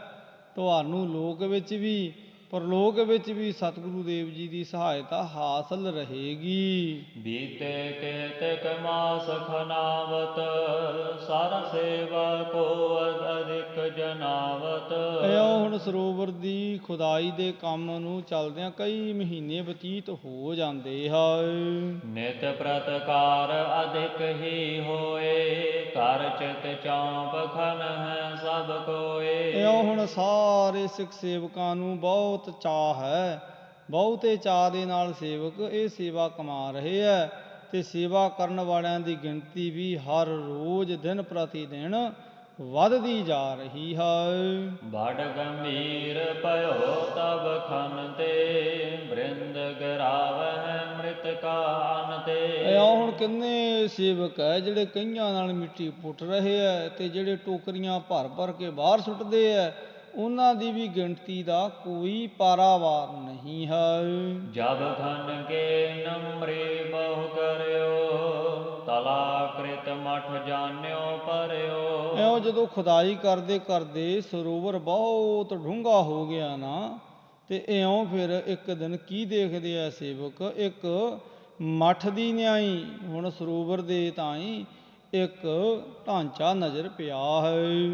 ਦੌਰ ਦੌਰ ਗੁਰ ਪਾਸ ਉਚਾਰੈ, ਇੱਕ ਮਠ ਨਿਕਸਿਓ ਲੋਕ ਨਿਹਾਰੈ। ਤੇ ਮਹਾਰਾਜ ਜੀ ਦੇ ਵੱਲ ਸੇਵਕ ਦੌੜ ਕੇ ਗਏ ਗਰੀਬ ਨਵਾਜ, ਆਓ ਵੇਖੋ ਸਾਹਮਣੇ ਸਰੋਵਰ ਦੇ ਵਿਚਕਾਰ ਜਿੱਥੇ ਸਰੋਵਰ ਦੀ ਪੁਟਾਈ ਦਾ ਕੰਮ ਚੱਲ ਰਿਹਾ, ਉੱਥੇ ਇੱਕ ਮੱਠ ਮਿਲਿਆ ਹੈ। ਸੁਨ ਕਰ ਉਠੇ ਆਪ ਜਗ ਸੁਆਮੀ, ਗਏ ਨਿਕਟ ਤਿਸ ਅੰਤਰ ਜਾਮੀ। ਤੇ ਧੰਨ ਗੁਰੂ ਅਰਜਨ ਦੇਵ ਮਹਾਰਾਜ ਜਿਹੜੇ ਜਗਤ ਦੇ ਮਾਲਕ ਨੇ, ਜਿਹੜੇ ਅੰਦਰ ਦੀ ਜਾਣਨ ਵਾਲੇ ਹੈ, ਸਰੋਵਰ ਦੇ ਵਿਚਕਾਰ ਉਤਰਦੇ ਹੈ, ਜਿੱਥੇ ਉਹ ਗੋਲਾਕਾਰ ਮੱਠ ਦੀ ਸ਼ਕਲ ਵਿੱਚ ਹੁਣ ਇੱਕ ਉਹ ਵਾਕਈ ਮੱਠ ਹੈ। ਮੱਠ ਉਹ ਹੋਇਆ ਕਰਦਾ ਹੈ ਜਿਹੜਾ ਤਿੰਨ ਪਾਸਿਆਂ ਤੋਂ ਘਿਰਿਆ ਹੋਵੇ ਤੇ ਜਿਹਦੇ ਇੱਕ ਪਾਸੇ ਦਰਵਾਜ਼ਾ ਹੋਵੇ। ਤੇ ਪਹਿਲਾਂ ਸਮਿਆਂ ਦੇ ਵਿੱਚ ਜਿਹੜੇ ਯੋਗੀ ਤਪਸਵੀ ਲੋਕ ਸਨ, ਉਹ ਮੱਠ ਵਿੱਚ ਬੈਠ ਕੇ ਆਪਣੇ ਸਵਾਸਾਂ ਨੂੰ ਚੜ੍ਹਾ ਲੈਂਦੇ ਸੀ, ਤੇ ਲੰਮਾ ਲੰਮਾ ਸਮਾਂ ਉਹ ਹਠ ਯੋਗ ਦੁਆਰਾ ਉਹ ਸਾਧਨਾ ਕਰਿਆ ਕਰਦੇ। ਤੋ ਐਸਾ ਹੀ ਇੱਕ ਮੱਠ ਇਹ ਸਰੋਵਰ ਦੀ ਖੁਦਾਈ ਸਮੇਂ ਸੇਵਕਾਂ ਦੇ ਨਜ਼ਰ ਪਿਆ, ਤੇ ਸੇਵਕਾਂ ਨੇ ਸਤਿਗੁਰੂ ਗੁਰੂ ਅਰਜਨ ਦੇਵ ਜੀ ਨੂੰ ਆ ਬੇਨਤੀ ਸਰੂਪ ਦੱਸਿਆ, ਤੇ ਸਤਿਗੁਰ ਦੇਵ ਉਸ ਮੱਠ ਦੇ ਨਜ਼ਦੀਕ ਪਹੁੰਚਦੇ ਹਨ। ਸਭ ਲੋਕਨ ਕੋ ਤਹਾਂ ਲਗਾਏ, ਕਰਿਓ ਨਿਰਾਲਮ ਚੌਂਦ ਸਥਾਏ। ਤੇ ਸਤਿਗੁਰੂ ਗੁਰੂ ਅਰਜਨ ਦੇਵ ਮਹਾਰਾਜ ਹੁਣ ਸਾਰੇ ਸੇਵਕਾਂ ਨੂੰ ਆਖਦੇ ਆ ਵੀ ਭਾਈ ਬੜੇ ਧਿਆਨ ਦੇ ਨਾਲ ਇਸ ਮੱਠ ਦੇ ਇਰਦ ਗਿਰਦ ਤੋਂ ਮਿੱਟੀ ਹਟਾਉਣੀ ਕਰੋ। ਦਰ ਪਰ ਸਿਲਾ ਲਗੀ ਖੁਲਵਾਈ, ਦੇਖਿਓ ਮੁਨੀ ਸਮਾਧ ਲਗਾਈ। ਜਦੋਂ ਸਾਰਾ ਸੇਵਕਾਂ ਨੇ ਬੜੇ ਧਿਆਨ ਦੇ ਨਾਲ ਮਿੱਟੀ ਨੂੰ ਪੜਾ ਹਟਾ ਦੇਣਾ ਕੀਤਾ, ਤੇ ਉਹਦੇ ਇੱਕ ਬੰਨੇ ਹੁਣ ਦਰਵਾਜ਼ੇ ਦੇ ਜਿਹੜੀ ਜਗ੍ਹਾ ਸੀ ਉੱਥੇ ਸਿੱਲ ਲੱਗੀ ਹੋਈ ਸੀ। ਉਸ ਸਿੱਲ ਨੂੰ ਜਦੋਂ ਪਾਸੇ ਕਰਵਾਇਆ ਗੁਰੂ ਅਰਜਨ ਦੇਵ ਜੀ ਨੇ, ਤੇ ਉਹਦੇ ਅੰਦਰ ਕੀ ਦੇਖਦੇ ਆ, ਇੱਕ ਬੜਾ ਪਤਲਾ ਦੁਬਲਾ ਜਿਹੇ ਆਕਾਰ ਦਾ ਇੱਕ ਮੁਨੀ ਬੈਠਾ, ਇੱਕ ਰਿਸ਼ੀ ਬੈਠਾ ਹੈ, ਜਿਹਦੀ ਅਫੁਰ ਸਮਾਧੀ ਲੱਗੀ ਹੋਈ ਹੈ। ਕਸਤੂਰੀ ਸ਼੍ਰੀ ਗੁਰ ਮੰਗਵਾਈ, ਲੈ ਨਵਨੀਤ ਹੈ ਸਾਥ ਮਿਲਾਈ। ਤੇ ਸਤਿਗੁਰੂ ਗੁਰੂ ਅਰਜਨ ਦੇਵ ਮਹਾਰਾਜ ਸੇਵਕਾਂ ਨੂੰ ਆਖਦੇ ਆ ਵੀ ਭਾਈ ਇਹ ਕੋਈ ਰਿਸ਼ੀ ਹੈ, ਇਹਦੇ ਸਵਾਸ ਉੱਪਰ 10ਵੇਂ ਦੁਆਰ ਤਾਈਂ ਚੜ੍ਹੇ ਹੋਏ ਆ। ਕਸਤੂਰੀ ਤੇ ਮੱਖਣ ਸਤਿਗੁਰੂ ਜੀ ਨੇ ਮੰਗਵਾਇਆ ਹੈ। ਕਸਤੂਰੀ ਤੇ ਮੱਖਣ ਦਾ ਲੇਪ ਇਉਂ ਉਹਦੀਆਂ ਪੈਰਾਂ ਤੇ ਹੱਥਾਂ ਦੀਆਂ ਤਲੀਆਂ ਤੇ ਮਲਣ ਦਾ ਹੁਕਮ ਕੀਤਾ ਹੈ। ਚਰਨ ਸਾਥ ਦਵੈ ਸਿਖ ਲਗਾਏ, ਸਨੈ ਸਨੈ ਤਿਨ ਤੇ ਮਲਵਾਏ। ਹੁਣ ਮਹਾਰਾਜ ਜੀ ਦੇ ਹੁਕਮ ਅਨੁਸਾਰ ਸੇਵਕ ਸਨੇ ਸਨੇ ਦਾ ਭਾਵ ਹੌਲੀ ਹੌਲੀ ਉਸ ਰਿਸ਼ੀ ਦੇ ਹੱਥਾਂ ਤੇ ਪੈਰਾਂ ਦੀਆਂ ਤਲੀਆਂ ਤੇ ਕਸਤੂਰੀ ਮਿਲਿਆ ਹੋਇਆ ਜਿਹੜਾ ਮੱਖਣ ਹੈ ਉਹ ਮਲਦੇ ਹੈ। ਦਸਮ ਦਵਾਰ ਕੋ ਪੁਨਹ ਕਸਾਵਾ, ਜਿਸ ਤੇ ਤਨ ਮਹਿ ਉਸ਼ਨ ਉਪਾਵਾ। ਤੇ ਫਿਰ ਉਹਦੇ ਸਿਰ ਦੇ ਤਾਈਂ ਵੀ, ਦਸਮ ਦਵਾਰ ਦਾ ਭਾਵ ਹੈ ਸਿਰ ਦੇ ਤਾਈਂ ਵੀ ਕਸਤੂਰੀ ਤੇ ਮੱਖਣ ਦੀ ਮਾਲਿਸ਼ ਕੀਤੀ ਗਈ, ਤਾਂ ਜੋ ਉਹਦੇ ਸਰੀਰ ਦੇ ਤਾਈਂ ਹਰਕਤ ਵਿੱਚ ਉਹਨੂੰ ਕੀਤਾ ਜਾ ਸਕੇ। ਰੋਕ ਪਾਉਨ ਲਗ ਰਹੀ ਸਮਾਦ, ਸਰਬ ਭਾਂਤ ਕੇ ਸਾਧਨ ਸਾਧ। ਹੁਣ ਜਿਹੜਾ ਇਹ ਰਿਸ਼ੀ ਸੀ ਇਹਨੇ ਆਪਣੀਆਂ ਇੰਦਰੀਆਂ ਦਾ ਦਮਨ ਕਰਕੇ ਤੇ ਆਪਣੇ ਸਵਾਸਾਂ ਨੂੰ ਦਸਮ ਦਵਾਰ ਤਾਈਂ ਚੜਾਇਆ ਹੋਇਆ ਸੀ, ਜਿਹਦੇ ਕਾਰਨ ਕਰਕੇ ਇਹਦਾ ਅਜੇ ਸਰੀਰ ਤੇ ਹੈ, ਇਹਦਾ ਸਰੀਰ ਹੈ ਜਿਹੜਾ ਉਹ, ਇਹ ਨਹੀਂ ਵੀ ਉਹਦੀ ਮੌਤ ਹੋਈ ਹੈ, ਉਹ ਸਰੀਰ ਦੇ ਵਿੱਚ ਸੱਤਿਆ ਤਾਂ ਹੈ, ਪਰ ਉਹਨੇ ਆਪਣੇ ਸਵਾਸਾਂ ਨੂੰ ਹਠ ਯੋਗ ਦੇ ਦੁਆਰਾ ਰੋਕਿਆ ਹੋਇਆ ਸੀ, ਜਿਹਦੇ ਕਾਰਨ ਕਰਕੇ ਉਹਦਾ ਚੇਤਨ ਸਰੀਰ ਜੜ ਦੀ ਨਿਆਈ ਦਿਸ ਰਿਹਾ ਸੀ। ਤੇ ਮਹਾਰਾਜ ਜੀ ਨੇ ਸਿੱਖਾਂ ਨੂੰ ਕਿਹਾ ਵੀ ਇਹਦੇ ਸਰੀਰ ਨੂੰ ਹਰਕਤ ਵਿੱਚ ਲਿਆਉਣਾ, ਤੇ ਉਹਦਾ ਸਰੀਰ ਹਰਕਤ ਵਿੱਚ ਤਾਂ ਆਉਣਾ ਸੀ ਜੇਕਰ ਉਹਦੇ ਤਾਈਂ ਕੋਈ ਮਾਲਿਸ਼ ਕੀਤੀ ਜਾਂਦੀ। ਇਸੇ ਲਈ ਗੁਰੂ ਜੀ ਨੇ ਹੁਕਮ ਕੀਤਾ ਤੇ ਗੁਰੂ ਜੀ ਦੇ ਹੁਕਮ ਅਨੁਸਾਰ ਉਹਦੇ ਕਸਤੂਰੀ ਦਾ ਤੇ ਮੱਖਣ ਦਾ ਹੁਣ ਆਪਣੇ ਤਾਈਂ ਸੇਵਕ ਘਸਾ ਕਰਕੇ ਉਹਦੇ ਤਾਈਂ ਹੋਸ਼ ਵਿੱਚ ਲਿਆ ਰਹੇ ਆ, ਭਾਵੇਂ ਕਿ ਉਹਨੂੰ ਪੂਰੀ ਹੋਸ਼ ਹੈ, ਇਹ ਨਹੀਂ ਵੀ ਉਹ ਕੋਈ ਬੇਹੋਸ਼ੀ ਦੀ ਦਸ਼ਾ ਵਿੱਚ ਹੈ, ਪਰ ਉਹਨੂੰ ਉਹ ਹੋਸ਼ ਲਿਆਉਣੀ ਸੀ ਜਿਹੜੀ ਹੋਸ਼ ਵਿੱਚ ਆ ਕੇ ਉਹ ਸਿੱਖਾਂ ਦੇ ਤਾਈਂ ਗੁਫ਼ਤਗੂ ਕਰ ਸਕੇ, ਉਹ ਆਪਣੇ ਬਾਰੇ ਕੁਝ ਨਾ ਕੁਝ ਜਾਣਕਾਰੀ ਦੇ ਸਕੇ। ਚੇਤਨ ਤਾ ਤਨ ਮਹਿ ਹੋਇ ਆਈ, ਬੈਠੇ ਬਰਖ ਵਿਦੇ ਸਮੁਦਾਈ। ਉਹਨੂੰ ਉਸ ਮੱਠ ਵਿੱਚ ਬੈਠਿਆਂ ਕਿੰਨੇ ਹੀ ਸਾਲ ਬਤੀਤ ਹੋ ਗਏ ਸੀ, ਤੇ ਹੁਣ ਉਹਦੇ ਤਾਈਂ ਜਦੋਂ ਇਹ ਮਾਲਿਸ਼ ਕੀਤੀ ਗਈ ਫਿਰ ਉਹਦੇ ਤਾਈਂ ਹੌਲੀ ਹੌਲੀ ਜਿਹੜੀ ਹੈ ਸਰੀਰ ਕਰਕੇ ਚੇਤਨਤਾ ਆਉਣ ਲੱਗੀ ਹੈ। ਰਾਖਿਓ ਰੋਕ ਜੋ ਦਸਮ ਦਵਾਰਾ, ਸਨੈ ਸਨੈ ਸੋ ਪਾਉਨ ਉਤਾਰਾ। ਤੇ ਜਿਹੜੇ ਉਹਨੇ ਆਪਣੇ ਸਵਾਸ ਦਸਮ ਦਵਾਰ ਦੇ ਤਾਈਂ ਰੋਕੇ ਹੋਏ ਸੀ, ਤੇ ਉਹਨੇ ਹੌਲੀ ਹੌਲੀ ਫਿਰ ਆਪਣੇ ਜਿਹੜੇ ਸਵਾਸ ਸੀ ਉਹ ਹੇਠਾਂ ਲਿਆਉਣਾ ਕੀਤੇ, ਭਾਵ ਉਹਦੇ ਸਰੀਰ ਦੇ ਤਾਈਂ ਆਕਸੀਜਨ ਦਾ ਹੁਣ ਗ੍ਰਹਿਣ ਕਰਨਾ ਤੇ ਕਾਰਬਨ ਡਾਈਆਕਸਾਈਡ ਦਾ ਛੱਡਣ ਦਾ ਜਿਹੜਾ ਸਿਲਸਿਲਾ ਹੈ, ਜਿਹੜਾ ਆਪਣੇ ਸਰੀਰ ਵਿੱਚ ਚੱਲਦਾ ਹੈ ਸਰੀਰਧਾਰੀ ਲੋਕਾਂ ਦੇ ਜੀਵਨ ਵਿੱਚ, ਉਹੋ ਜਿਹਾ ਵਰਤਾਰਾ ਉਹਦੇ ਸਰੀਰ ਵਿੱਚ ਵੀ ਵਰਤਣਾ ਉਹ ਫੇਰ ਸ਼ੁਰੂ ਹੋਇਆ ਹੈ। ਤੂਲ ਆਦਿ ਅਨੇਕ ਉਪਾਏ, ਤਹ ਸਰੀਰ ਕੋ ਭਲੇ ਬਚਾਏ। ਤੇ ਉਹਦੇ ਸਰੀਰ ਨੂੰ ਹੁਣ ਬਹੁਤ ਜ਼ਿਆਦਾ ਢਕਿਆ ਸਵਾਰਿਆ ਹੋਇਆ ਹੈ, ਕਿਉਂਕਿ ਉਹਦਾ ਸਰੀਰ ਸੀ ਜਿਹੜਾ ਬਹੁਤ ਨਰਮ ਪੈ ਚੁੱਕਿਆ ਸੀ, ਤੇ ਉਹਦੇ ਸਰੀਰ ਨੂੰ ਮਹਾਰਾਜ ਜੀ ਨੇ ਸਿੱਖਾਂ ਨੂੰ ਹੁਕਮ ਕਰ ਰੂੰ ਦੇ ਵਿੱਚ ਲਪੇਟਣਾ ਕੀਤਾ। ਹੋਤੇ ਜੋਗਤਾ ਸਭ ਹੀ ਕਰ ਕੈ, ਸਨੈ ਸਨੈ ਤਨ ਕੀ ਸੁਧ ਧਰ ਕੈ। ਹੁਣ ਸਾਰੇ ਜਿਹੜੇ ਹੁਣ ਯੋਗ ਸਾਧਨ ਸੀ ਉਹਨਾਂ ਨੂੰ ਵਰਤ ਕੇ ਹੌਲੀ ਹੌਲੀ ਉਹਦੇ ਸਰੀਰ ਵਿੱਚ ਜਦੋਂ ਸੋਝੀ ਆ ਗਈ। ਦੋਨੋਂ ਲੋਚਨ ਜਬੈ ਉਗਾਰੇ, ਸ਼੍ਰੀ ਗੁਰ ਅਰਜਨ ਸਮੁਖ ਨਿਹਾਰੇ। ਤੇ ਜਦੋਂ ਉਸ ਯੋਗੀ ਨੇ ਉਸ ਰਿਸ਼ੀ ਨੇ ਆਪਣੇ ਹੌਲੀ ਹੌਲੀ ਨੇਤਰ ਖੋਲ੍ਹਣਾ ਕੀਤੇ ਤੇ ਆਪਣੇ ਸਾਹਮਣੇ ਧੰਨ ਗੁਰੂ ਅਰਜਨ ਸਾਹਿਬ ਮਹਾਰਾਜ ਜੀ ਨੂੰ ਸਜੇ ਹੋਏ ਉਹ ਬੈਠਾ ਵੇਖਦਾ ਹੈ। ਸਨੈ ਸਨੈ ਮੁਖ ਜੀ ਚਲਾਇਬ, ਸ਼ੁਧ ਆਤਮਾ ਮ੍ਰਿਦੁਲ ਅਲਾਇਬ। ਤੇ ਹੌਲੀ ਹੌਲੀ ਉਹਦੀ ਜਿਹੜੀ ਜ਼ੁਬਾਨ ਉਹ ਹਰਕਤ ਵਿੱਚ ਆਉਣ ਲੱਗੀ, ਤੇ ਹੌਲੀ ਹੌਲੀ ਉਹਨੇ ਆਪਣੇ ਤਾਈਂ ਬੋਲਣ ਦਾ ਇਉਂ ਯਤਨ ਕੀਤਾ। ਕਾਨ ਨਾਮ ਹਿਨ ਦੇਹੋ ਸੁਨਾਈ, ਕਹਿਤੇ ਪ੍ਰਾਪਤ ਭਈ ਵਡਾਈ। ਕਹਿਣ ਲੱਗਾ ਹੌਲੀ ਹੌਲੀ ਬੋਲ ਕੇ ਵੀ ਇਹ ਕੌਣ ਹੈ ਜਿਨ੍ਹਾਂ ਦੇ ਮੈਨੂੰ ਬਹੁਤ ਸੋਹਣੇ ਦਰਸ਼ਨ ਹੋ ਰਹੇ ਹੈ, ਇਹਨਾਂ ਨੂੰ ਵਡਿਆਈ ਕਿਸ ਨੇ ਪ੍ਰਦਾਨ ਕੀਤੀ ਹੈ। ਕਿਸ ਕੇ ਇਹ ਨੰਦਨ ਸਭ ਕਹੋ, ਸਮਾ ਕੌਣ ਅਬ ਜਗ ਮੈਂ ਆਹੋ। ਹੁਣ ਮੈਨੂੰ ਦੱਸਣਾ ਕਰੋ ਵੀ ਇਹ ਕਿਹਦੇ ਪੁੱਤਰ ਹੈ, ਤੇ ਮਾਤ ਲੋਕ ਦੇ ਵਿੱਚ ਹੁਣ ਸੰਸਾਰ ਵਿੱਚ ਕਿਹੜਾ ਸਮਾਂ ਚੱਲ ਰਿਹਾ ਹੈ। ਜਬ ਮੋਹਿ ਸਭ ਹੋਏ ਹੈ ਸਖਿਆਤ, ਔਰ ਬੂਝਹੁ ਪੁਨ ਬਖਿਆਤ। ਮੈਨੂੰ ਜਦ ਇਹ ਸਾਰੀ ਗੱਲ ਦਾ ਬੋਧ ਹੋ ਜਾਏਗਾ ਵੀ ਇਹ ਕੌਣ ਹੈ ਤੇ ਕਿਹੜਾ ਸਮਾਂ ਚੱਲ ਰਿਹਾ ਹੈ, ਫਿਰ ਮੈਂ ਆਪ ਜੀ ਨੂੰ ਕੁਝ ਹੋਰ ਵੀ ਪੁੱਛਾਂਗਾ। ਤਬ ਬੁੱਢੇ ਕਰ ਜੋਰ ਬਖਾਨਾ, ਸੋਢੀ ਬੰਸ ਸ਼ੋਭ ਸਿੰਧ ਸਮਾਨਾ। ਤੇ ਧੰਨ ਸਤਿਗੁਰੂ ਗੁਰੂ ਅਰਜਨ ਦੇਵ ਮਹਾਰਾਜ ਜੀ ਦੇ ਜਦੋਂ ਦਰਸ਼ਨ ਕੀਤੇ ਹੈ ਯੋਗੀ ਨੇ ਤੇ ਪੁੱਛਿਆ, ਤੇ ਬਾਬਾ ਬੁੱਢਾ ਜੀ ਨੇ ਬੜੇ ਅਦਬ ਸਹਿਤ ਹੱਥ ਜੋੜ ਕੇ ਆਖਿਆ ਵੀ ਇਹ ਬੇਦੀ, ਇਹ ਸੋਢੀ ਵੰਸ਼ ਦੇ ਜਿਹੜੇ ਸਮੁੰਦਰ ਦੀ ਨਿਆਈ ਜਿਹੜੇ ਬੜੇ ਸ੍ਰੇਸ਼ਟ ਹੈ, ਜਿਹੜੇ ਸ਼੍ਰੋਮਣੀ ਹੈ। ਸ਼੍ਰੀ ਗੁਰੂ ਰਾਮਦਾਸ ਸੁਖ ਰਾਸ, ਉਪਜੇ ਚੰਦ ਸੋ ਜਸ ਪ੍ਰਕਾਸ਼। ਸੋਢੀ ਵੰਸ਼ ਦੇ ਸਰਮੌਰ ਧੰਨ ਸਤਿਗੁਰੂ ਗੁਰੂ ਰਾਮਦਾਸ ਮਹਾਰਾਜ ਜਿਹੜੇ ਸੂਰਜਵੰਸ਼ੀ ਖਾਨਦਾਨ ਵਿੱਚੋਂ ਸਨ, ਜਿਹੜੇ ਸੁੱਖਾਂ ਦੀ ਪੂੰਜੀ ਹੈ, ਜਿਹੜੇ ਸੁੱਖਾਂ ਦੇ ਦਾਤੇ ਨੇ। ਤਿਨ ਕੇ ਸੁਤ ਬੁੱਧ ਸਮ ਬੁੱਧਵਾਨ, ਧਰਮ ਆਤਮਾ ਗੁਣ ਗਨ ਖਾਨ। ਇਹ ਸਤਿਗੁਰੂ ਗੁਰੂ ਰਾਮਦਾਸ ਸੋਢੀ ਸੁਲਤਾਨ ਦੇ ਪੁੱਤਰ ਨੇ। ਸਤਿਗੁਰੂ ਗੁਰੂ ਅਰਜਨ ਦੇਵ ਮਹਾਰਾਜ ਜਿਹੜੇ ਬ੍ਰਹਮ ਗਿਆਨੀਆਂ ਦੀ ਨਿਆਈ ਹੁਣ ਬ੍ਰਹਮ ਗਿਆਨ ਦੇ ਦਾਤੇ ਨੇ। ਪਾਪ ਸਮੁੰਦਰ ਬਿਖ ਜਗ ਸਾਰਾ, ਸਮ ਜਹਾਜ ਭਾ ਡੁੱਬਣ ਹਾਰਾ। ਸਤਿਗੁਰੂ ਦੇਵ ਜੀ ਨੇ ਜਿਹੜਾ ਸਾਰਾ ਸੰਸਾਰ ਹੁਣ ਪਾਪ ਦੇ ਸਮੁੰਦਰ ਵਿੱਚ ਗੋਤੇ ਖਾ ਰਿਹਾ ਸੀ, ਹੁਣ ਸਾਰੇ ਹੀ ਪਾਪੀ ਜੀਵਾਂ ਦਾ ਉਧਾਰ ਕਰਨ ਵਾਲੇ ਨੇ ਸਤਿਗੁਰੂ ਗੁਰੂ ਅਰਜਨ ਦੇਵ ਮਹਾਰਾਜ।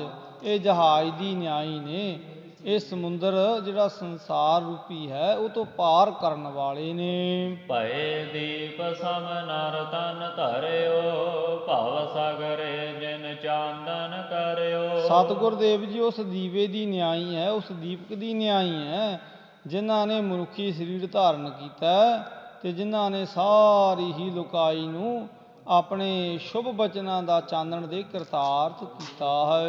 ਸ੍ਰੀ ਗੁਰੂ ਨਾਨਕ ਨਾਮ ਅਨੂਪਾ, ਸਰਬ ਜੋਤ ਕੀ ਜੋਤ ਸਰੂਪਾ। ਧੰਨ ਗੁਰੂ ਨਾਨਕ ਦੇ ਮਹਾਰਾਜ ਜਿਨ੍ਹਾਂ ਦਾ ਨਾਮ ਬੜਾ ਵਿਲੱਖਣ ਹੈ, ਜਿਹੜੇ ਬਹੁਤ ਵੱਡੇ ਸਤਿਗੁਰੂ ਨੇ। ਸਰਬ ਜੋਤ ਕੀ ਜੋਤ ਸਰੂਪਾ, ਜਿਹੜੇ ਸਾਰੀਆਂ ਹੀ ਜੋਤਾਂ ਦੇ ਮਾਲਕ ਨੇ, ਜਿਹਦੇ ਬਾਰੇ ਆਪਾਂ ਬਾਣੀ ਵਿੱਚ ਬਚਨ ਪੜ੍ਹਦੇ ਹਾਂ। ਆਪ ਨਾਰਾਇਣ ਕਲਾ ਧਾਰ, ਜਗ ਮਹਿ ਪਰਵਰਿਓ, ਨਿਰੰਕਾਰ ਆਕਾਰ, ਜੋਤ ਜਗ ਮੰਡਲ ਕਰਿਓ। ਸਤਿਨਾਮ ਸਿੱਖਨ ਉਪਦੇਸਾ, ਲੱਖੋਂ ਮੋਖ ਦੀਨ ਅਕਲੇਸਾ। ਤੇ ਜਿਨ੍ਹਾਂ ਸਤਿਗੁਰਾਂ ਨੇ ਬੇਅੰਤੀ ਸਿੱਖ ਸੇਵਕਾਂ ਨੂੰ ਸਤਿਨਾਮ ਦਾ ਸੱਚਾ ਨਾਮ ਦ੍ਰਿੜ ਕਰਵਾਇਆ ਤੇ ਲੱਖਾਂ ਹੀ ਜੀਵਾਂ ਦੇ ਜੀਵਨ ਵਿੱਚੋਂ ਕਲੇਸ਼ਾਂ ਤੇ ਸੰਸਿਆਂ ਦਾ ਨਿਵਾਰਨ ਕਰ ਹੁਣ ਮੁਕਤ ਕਰਨਾ ਕੀਤਾ। ਸਰਬ ਜਗਤ ਮਹਿ ਜਸ ਬਿਸਤਾਰਾ, ਪ੍ਰਿਥੀ ਡੁਲਤ ਕੋ ਭਾਰ ਨਿਵਾਰਾ। ਤੇ ਜਿਨ੍ਹਾਂ ਸਤਿਗੁਰਾਂ ਦਾ, ਧੰਨ ਗੁਰੂ ਨਾਨਕ ਸਾਹਿਬ ਜੀਆਂ ਦਾ, ਜਿਨ੍ਹਾਂ ਦਾ ਸਾਰੀ ਲੋਕਾਈ ਦੇ ਵਿੱਚ ਜਸ ਹੈ, ਤੇ ਐਸੇ ਦੀਨ ਦਿਆਲ ਸਤਿਗੁਰੂ ਦੇਵ ਜਿਨ੍ਹਾਂ ਨੇ ਡੋਲਦੀ ਹੋਈ ਧਰਾ ਨੂੰ ਧੀਰਜ ਸ਼ਬਦ ਦੁਆਰਾ ਨਾਮ ਦੁਆਰਾ ਪ੍ਰਦਾਨ ਕਰਨਾ ਕੀਤਾ। ਤਿਨ ਤੇ ਲਈ ਗੌਰਵ ਵਡਿਆਈ, ਗੁਰ ਅੰਗਦ ਬੈਠੇ ਗੁਰ ਆਈ। ਐਸੇ ਦੀਨ ਦਿਆਲ ਸਤਿਗੁਰੂ ਗੁਰੂ ਨਾਨਕ ਸਾਹਿਬ ਮਹਾਰਾਜ ਜਿਨ੍ਹਾਂ ਤੋਂ ਫਿਰ ਵਡਿਆਈ ਅੱਗੇ ਸਤਿਗੁਰੂ ਗੁਰੂ ਅਮਰ ਅੰਗਦ ਦੇ ਮਹਾਰਾਜ ਜੀਆਂ ਨੇ ਪ੍ਰਾਪਤ ਕਰਨਾ ਕੀਤੀ ਸੀ। ਅਜਰ ਜਰਨ ਜਿਨ ਕੇ ਨਾ ਸਮਾਨਾ, ਸਿੱਖ ਹੈ ਉਧਾਰੇ ਬਿਦਤ ਜਹਾਨਾ। ਜਿਨ੍ਹਾਂ ਨੇ ਨਾ ਜਰੀ ਜਾਣ ਵਾਲੀ ਅਜਰ ਸਤਾ ਨੂੰ ਜਰ ਲੈਣਾ ਕੀਤਾ, ਜਿਨ੍ਹਾਂ ਨੇ ਬੇਅੰਤੀ ਸਿੱਖ ਸੇਵਕਾਂ ਦੇ ਜੀਵਨ ਤਾਈਂ ਉਪਦੇਸ਼ ਦੇ ਕੇ ਸਕਾਰਥ ਬਣਾਉਣਾ ਕੀਤਾ। ਸ੍ਰੀ ਗੁਰੂ ਅਮਰਦਾਸ ਤਿਨ ਪਾਛੇ, ਬੈਠੇ ਗੁਰ ਗਾਦੀ ਪਰ ਆਛੇ। ਤੇ ਧੰਨ ਗੁਰੂ ਅੰਗਦ ਦੇ ਮਹਾਰਾਜ ਜੀਆਂ ਤੋਂ ਬਾਅਦ ਸਤਿਗੁਰੂ ਗੁਰੂ ਅਮਰਦਾਸ ਮਹਾਰਾਜ ਗੁਰਤਾ ਗੱਦੀ ਦੇ ਸਿੰਘਾਸਨ ਪਰ ਵਿਰਾਜਮਾਨ ਹੋਏ, ਜਿਹੜੇ ਆਪਣੇ ਤਾਈਂ ਨਿਮਾਣਿਆਂ ਦੇ ਮਾਣ, ਨੇ ਤਾਣਿਆਂ ਦੇ ਤਾਣ, ਨੇ ਊਟਿਆਂ ਦੀ ਓਟ, ਨੇ ਆਸਰਿਆਂ ਦੇ ਆਸਰੇ, ਨੇ ਧਰਿਆਂ ਦੀ ਧਿਰ, ਨੇ ਗੱਤਿਆਂ ਦੀ ਗੱਤ, ਨੇ ਪੱਤਿਆਂ ਦੀ ਪੱਤ। ਐਸੇ ਦੀਨ ਦਿਆਲ ਸਤਿਗੁਰ ਦੇਵ ਜਿਨ੍ਹਾਂ ਨੇ ਸਤਿਗੁਰੂ ਗੁਰੂ ਨਾਨਕ ਸਾਹਿਬ ਜੀ ਤੋਂ ਬਾਅਦ ਤੀਸਰਾ ਗੁਰਤਾ ਪਦ ਹਾਸਲ ਕੀਤਾ। ਸਕਲ ਜਗਤ ਮਹਿ ਭਗਤ ਦ੍ਰਿੜਾਈ, ਅਨੇਕ ਨਰ ਨ ਕਹੁ ਦਈ ਵਡਾਈ। ਜਿਨ੍ਹਾਂ ਨੇ ਬੇਅੰਤ ਹੀ ਜਗਤ ਜੀਵਾਂ ਨੂੰ ਪ੍ਰੇਮਾ ਭਗਤੀ ਦਾ ਉਪਦੇਸ਼ ਦ੍ਰਿੜ ਕਰਵਾ ਕਰਕੇ ਬੇਅੰਤੀ ਜੀਵਾਂ ਦਾ ਜੀਵਨ ਸਕਾਰਥ ਬਣਾਉਣਾ ਕੀਤਾ।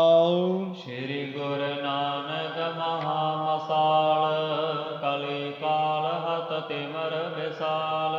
ਤੇ ਸਤਿਗੁਰੂ ਦੇਵ ਮਹਾਰਾਜ ਧੰਨ ਗੁਰੂ ਨਾਨਕ ਸਾਹਿਬ ਮਹਾਰਾਜ ਜਿਨ੍ਹਾਂ ਨੇ ਕਲਯੁਗ ਦੇ ਸਮੇਂ ਵਿੱਚ ਘੋਰ ਹਨੇਰੇ ਨੂੰ ਆਪਣੇ ਨਾਮ ਦੇ ਦੀਵੇ ਦੁਆਰਾ ਰੁਸ਼ਨਾਉਣਾ ਕੀਤਾ।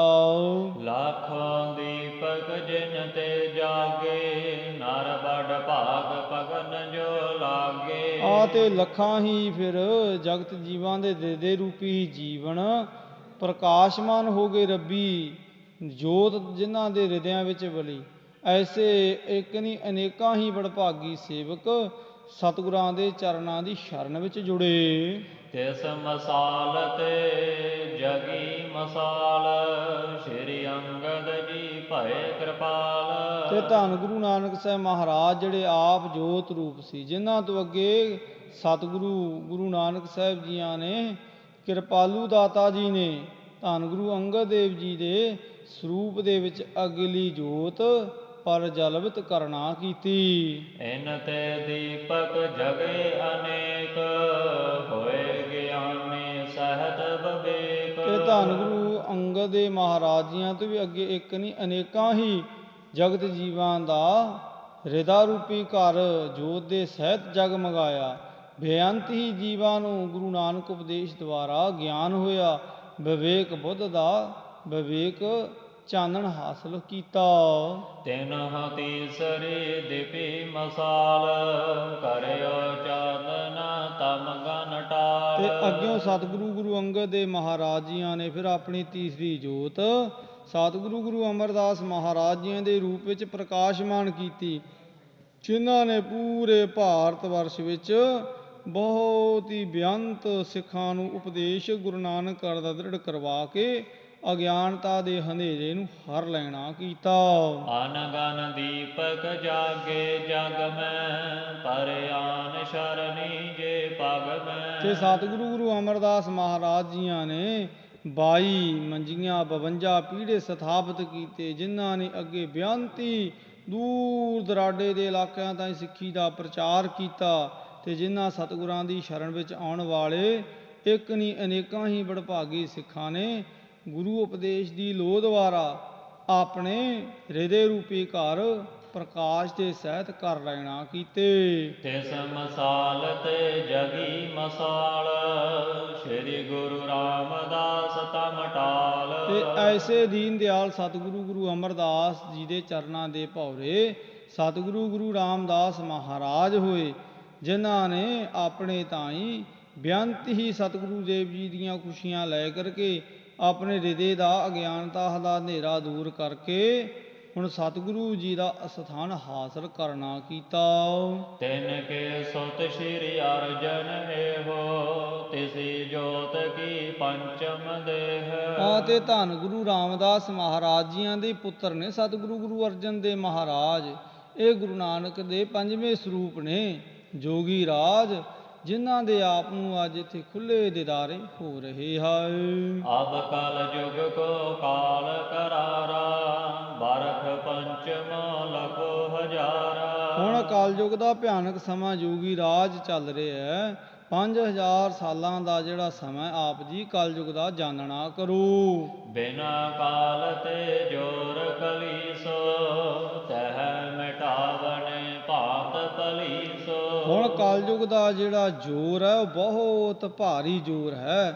ਉਸ ਨੂੰ ਭਲੀ ਪ੍ਰਕਾਰ ਦੂਰ ਕਰਨ ਦੇ ਲਈ ਸਤਿਗੁਰੂ ਦੇਵ ਕਲਯੁਗ ਦੇ ਪਾਪਾਂ ਤੋਂ ਜਗਤ ਜੀਵਾਂ ਨੂੰ ਉਭਾਰਨ ਦੇ ਲਈ ਇਸ ਮਾਤ ਲੋਕ ਦੇ ਸ਼ਬਦ ਦਾ ਪ੍ਰਚਾਰ ਕਰ ਰਹੇ ਹੈ। ਸ਼ਬਦ ਦ੍ਰਿੜ ਕਰਵਾ ਰਹੇ ਹਨ। ਇਹ ਤੀਰਥ ਕੋ ਥਾਨ ਖਨਾਵਾ ਜਿਸ ਤੇ ਤੁਮਰੋ ਦਰਸ਼ਨ ਪਾਵਾ। ਹੁਣ ਸਤਿਗੁਰੂ ਗੁਰੂ ਅਰਜਨ ਦੇਵ ਮਹਾਰਾਜ ਤੀਰਥ ਨੂੰ ਪ੍ਰਗਟ ਕਰ ਰਹੇ ਹੈ ਤੇ ਤੀਰਥ ਦੀ ਖੁਦਾਈ ਚੱਲ ਰਹੀ ਸੀ। ਜੋਗੀ ਰਾਜ ਜਦੋਂ ਆਪ ਜੀ ਦਾ ਇਹ ਸਰੀਰ ਮੱਠ ਵਿੱਚੋਂ ਸਾਨੂੰ ਹਾਸਲ ਹੋਇਆ ਹੈ। ਆਪਨ ਪ੍ਰਸੰਗ ਸੁਨਾਵੋ ਅਬ ਬਸ ਮੈਂ ਚਾਹਤ ਸੁਨਬੋ ਸਭੈ। ਹੁਣ ਆਪ ਜੀ ਹੁਣ ਆਪਣੀ ਗੱਲ ਸੁਣਾਉਣੀ ਕਰੋ। ਬਾਬਾ ਬੁੱਢਾ ਜੀ ਨੇ ਸਾਰੀ ਗੱਲ ਸੁਣਾ ਦਿੱਤੀ ਹੈ ਵੀ ਹੁਣ ਕਲਯੁਗ ਦਾ ਸਮਾਂ ਚੱਲ ਰਿਹਾ ਹੈ। ਇਹ ਧੰਨ ਗੁਰੂ ਅਰਜਨ ਦੇਵ ਜੀ ਨੇ, ਇਹਨਾਂ ਤੋਂ ਪਹਿਲੇ ਗੁਰੂ ਰਾਮਦਾਸ ਜੀ ਸਨ। ਸਤਿਗੁਰੂ ਗੁਰੂ ਰਾਮਦਾਸ ਜੀ ਦੇ ਪੁੱਤਰ ਨੇ। ਗੁਰੂ ਰਾਮਦਾਸ ਜੀ ਨੂੰ ਗੁਰਿਆਈ ਗੁਰੂ ਅਮਰਦਾਸ ਜੀ ਤੋਂ ਪ੍ਰਾਪਤ ਹੋਈ। ਗੁਰੂ ਅਮਰਦਾਸ ਮਹਾਰਾਜ ਧੰਨ ਗੁਰੂ ਅੰਗਦ ਦੇਵ ਜੀ ਦੇ ਚਰਨਾਂ ਦੇ ਭੌਰੇ ਸਨ ਅਤੇ ਧੰਨ ਗੁਰੂ ਅੰਗਦ ਦੇਵ ਮਹਾਰਾਜ ਸਤਿਗੁਰੂ ਗੁਰੂ ਨਾਨਕ ਸਾਹਿਬ ਜੀ ਦੇ ਚਰਨ ਸੇਵਕ ਸਨ। ਅਤੇ ਸਤਿਗੁਰੂ ਗੁਰੂ ਨਾਨਕ ਸਾਹਿਬ ਮਹਾਰਾਜ ਉਹ ਨੇ ਜਿਹੜੇ ਆਪ ਨਾਰਾਇਣ ਕਲਾ ਧਾਰ ਜਗ ਮਹਿ ਪਰਵਰਿਓ। ਤੋ ਬਾਬਾ ਬੁੱਢਾ ਜੀ ਸਾਰੀ ਗੱਲ ਪੰਜ ਗੁਰੂ ਸਾਹਿਬਾਨਾਂ ਦੀ ਮਹਾਨਤਾ ਦੇ ਬਾਰੇ ਇਹ ਜੋਗੀ ਨੂੰ ਬੇਨਤੀ ਸਰੂਪ ਥੋੜ੍ਹੇ ਜਿਹੇ ਸ਼ਬਦਾਂ ਵਿੱਚ ਇਉਂ ਬਿਆਨ ਕਰ ਦਿੰਦੇ ਹੈ। ਜੋਗੀ ਭਇਓ ਆਨੰਦ ਬਿਲੰਦ, ਸੁਨ ਕੈ ਪਤੇ ਸਿਮਰ ਸੁਖ ਗੰਧ। ਹਾਂ, ਸਤਿਗੁਰੂ ਦੇਵ ਜੀਆਂ ਦੇ ਬਾਬਤ ਜਦੋਂ ਸਾਰੀ ਗੱਲ ਸੁਣ ਲੈਣਾ ਕੀਤੀ ਨਾ ਯੋਗੀ ਨੇ, ਤੇ ਯੋਗੀ ਬਹੁਤ ਆਨੰਦ ਦੇ ਸਹਿਤ ਹੋਇਆ। ਮਾਨੋ ਉਹਨੂੰ ਸਤਿਗੁਰੂ ਗੁਰੂ ਅਰਜਨ ਦੇਵ ਮਹਾਰਾਜ ਸੁੱਖਾਂ ਦੇ ਮੂਲ ਹੀ ਪ੍ਰਾਪਤ ਹੋ ਗਏ ਹੋਣ।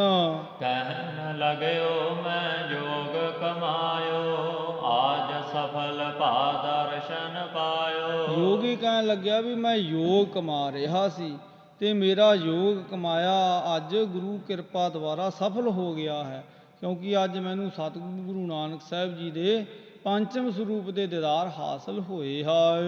ਭੂਤ ਭਵਿੱਖਤ ਕੋ ਬੜ ਗਿਆਤਾ, ਮਮ ਗੁਰ ਹੋਤੋ ਗਿਆਨ ਕੋ ਦਾਤਾ। ਹੁਣ ਇਹ ਦੱਸਦਾ ਹੈ ਜੋਗੀ ਵੀ ਮੇਰਾ ਜਿਹੜਾ ਗੁਰੂ ਹੈ ਨਾ, ਉਹ ਭੂਤ ਕਾਲ ਭਵਿੱਖ ਕਾਲ ਹੁਣ ਇਹ ਸਾਰੀ ਗੱਲ ਦਾ ਉਹ ਜਾਣੂ ਸੀ।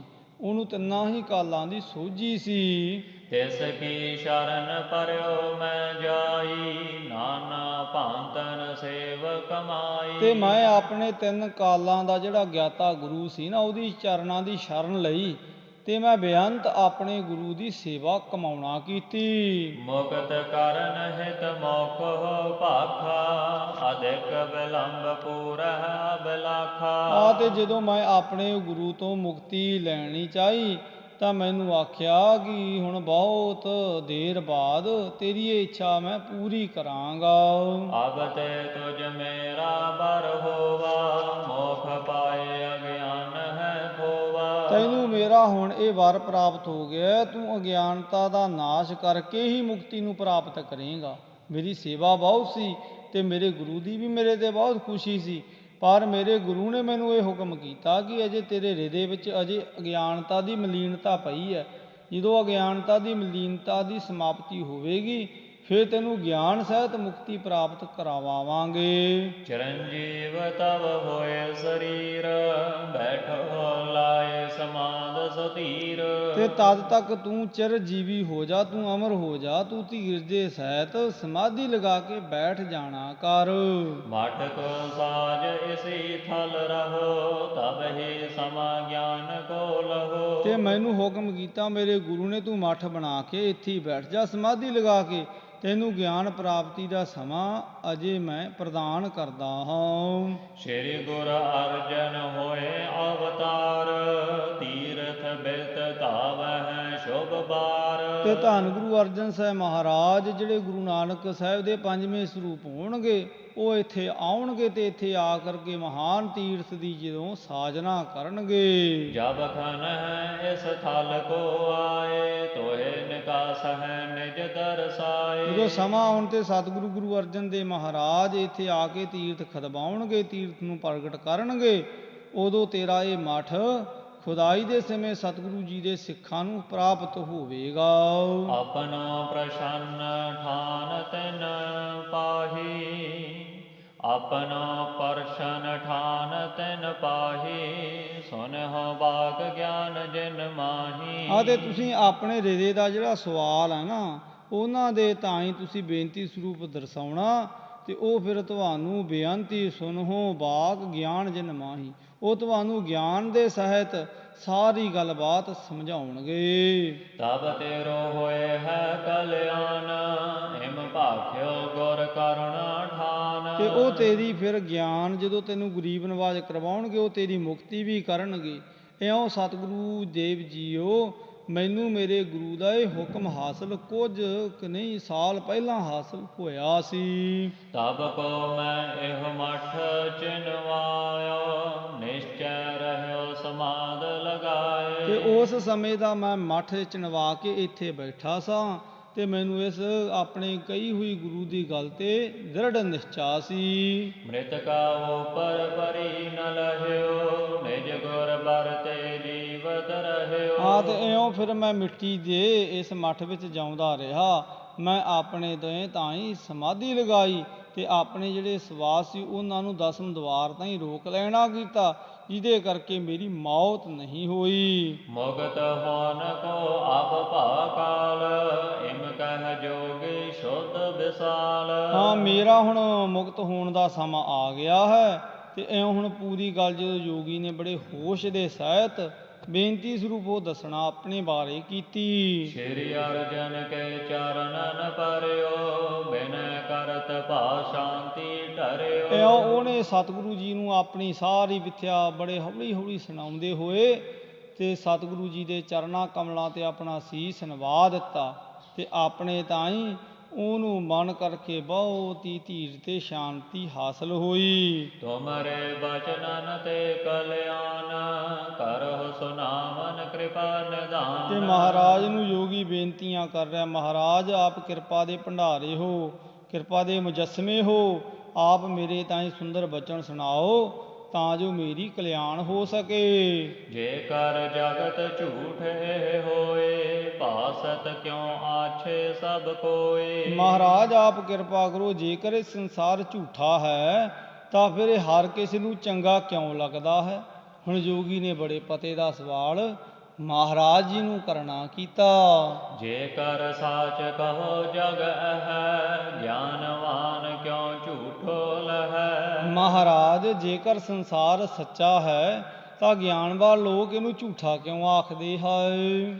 ਆਤਮ ਕੋ ਸਰੂਪ ਜਿਮ ਲਹੀਏ, ਇਕ ਹੀ ਬਹੁਤ ਭਾਂਤ ਕਿਮ ਕਹੀਏ। ਤੇ ਮਹਾਰਾਜ ਫਿਰ ਜਿਵੇਂ ਆਤਮ ਸਰੂਪ ਨੂੰ ਹੁਣ ਇੱਕ ਜਿਹੜੇ ਮੰਨਦੇ ਹੈ, ਫਿਰ ਇਹਨੂੰ ਫਿਰ ਬਹੁਤਾ ਹੁਣ ਬਹੁਤੀ ਥਾਵਾਂ ਤੇ ਕਿਵੇਂ ਆਖਦੇ ਹਨ। ਚਲ ਹੈ ਜੀਵ ਜੰਗਮ ਇਹ ਸਾਰੇ, ਕਿਮ ਕੁਟਸਥ ਰਹਿ ਨਿਰਧਾਰੇ। ਮਹਾਰਾਜ ਇਹ ਸਾਰੇ ਜੀਵ ਜੰਤੂ ਹੁਣ ਗਮਨ ਕਰਦੇ ਆ, ਤੁਰਦੇ ਫਿਰਦੇ ਆ, ਅਸੀਂ ਇਹ ਸੰਸਾਰ ਨੂੰ ਅਚਲ ਇੱਕ ਸਮਾਨ ਥਿਰ ਕਿਉਂ ਸਮਝਦੇ ਹਾਂ। ਜਗਤ ਰੂਪ ਇਹ ਆਪੇ ਬਨ ਕੈ, ਕਿਮ ਨਰ ਲੇਪ ਰਹਿਤ ਸਭ ਜਨ ਕੈ। ਮਹਾਰਾਜ ਇਹ ਜਿਹੜਾ ਜਗਤ ਸਰੂਪ ਹੈ, ਜਿਹੜਾ ਵਾਹਿਗੁਰੂ ਨੇ ਆਪ ਹੀ ਇਹਨੂੰ ਸਾਜਣਾ ਕੀਤਾ, ਫਿਰ ਉਹ ਸਭ ਜੀਵਾਂ ਦੇ ਵਿੱਚ ਨਿਰਲੇਪ ਕਿਵੇਂ ਰਹਿੰਦਾ ਹੈ। ਹੁਣ ਇਹ ਸਤਿਗੁਰੂ ਜੀ ਤੋਂ ਗਿਆਨ ਦੇ ਬੜੇ ਗਹਿਰੇ ਇਹ ਸਵਾਲ ਹੈ ਜਿਹੜੇ ਯੋਗੀ ਪੁੱਛ ਰਿਹਾ ਹੈ।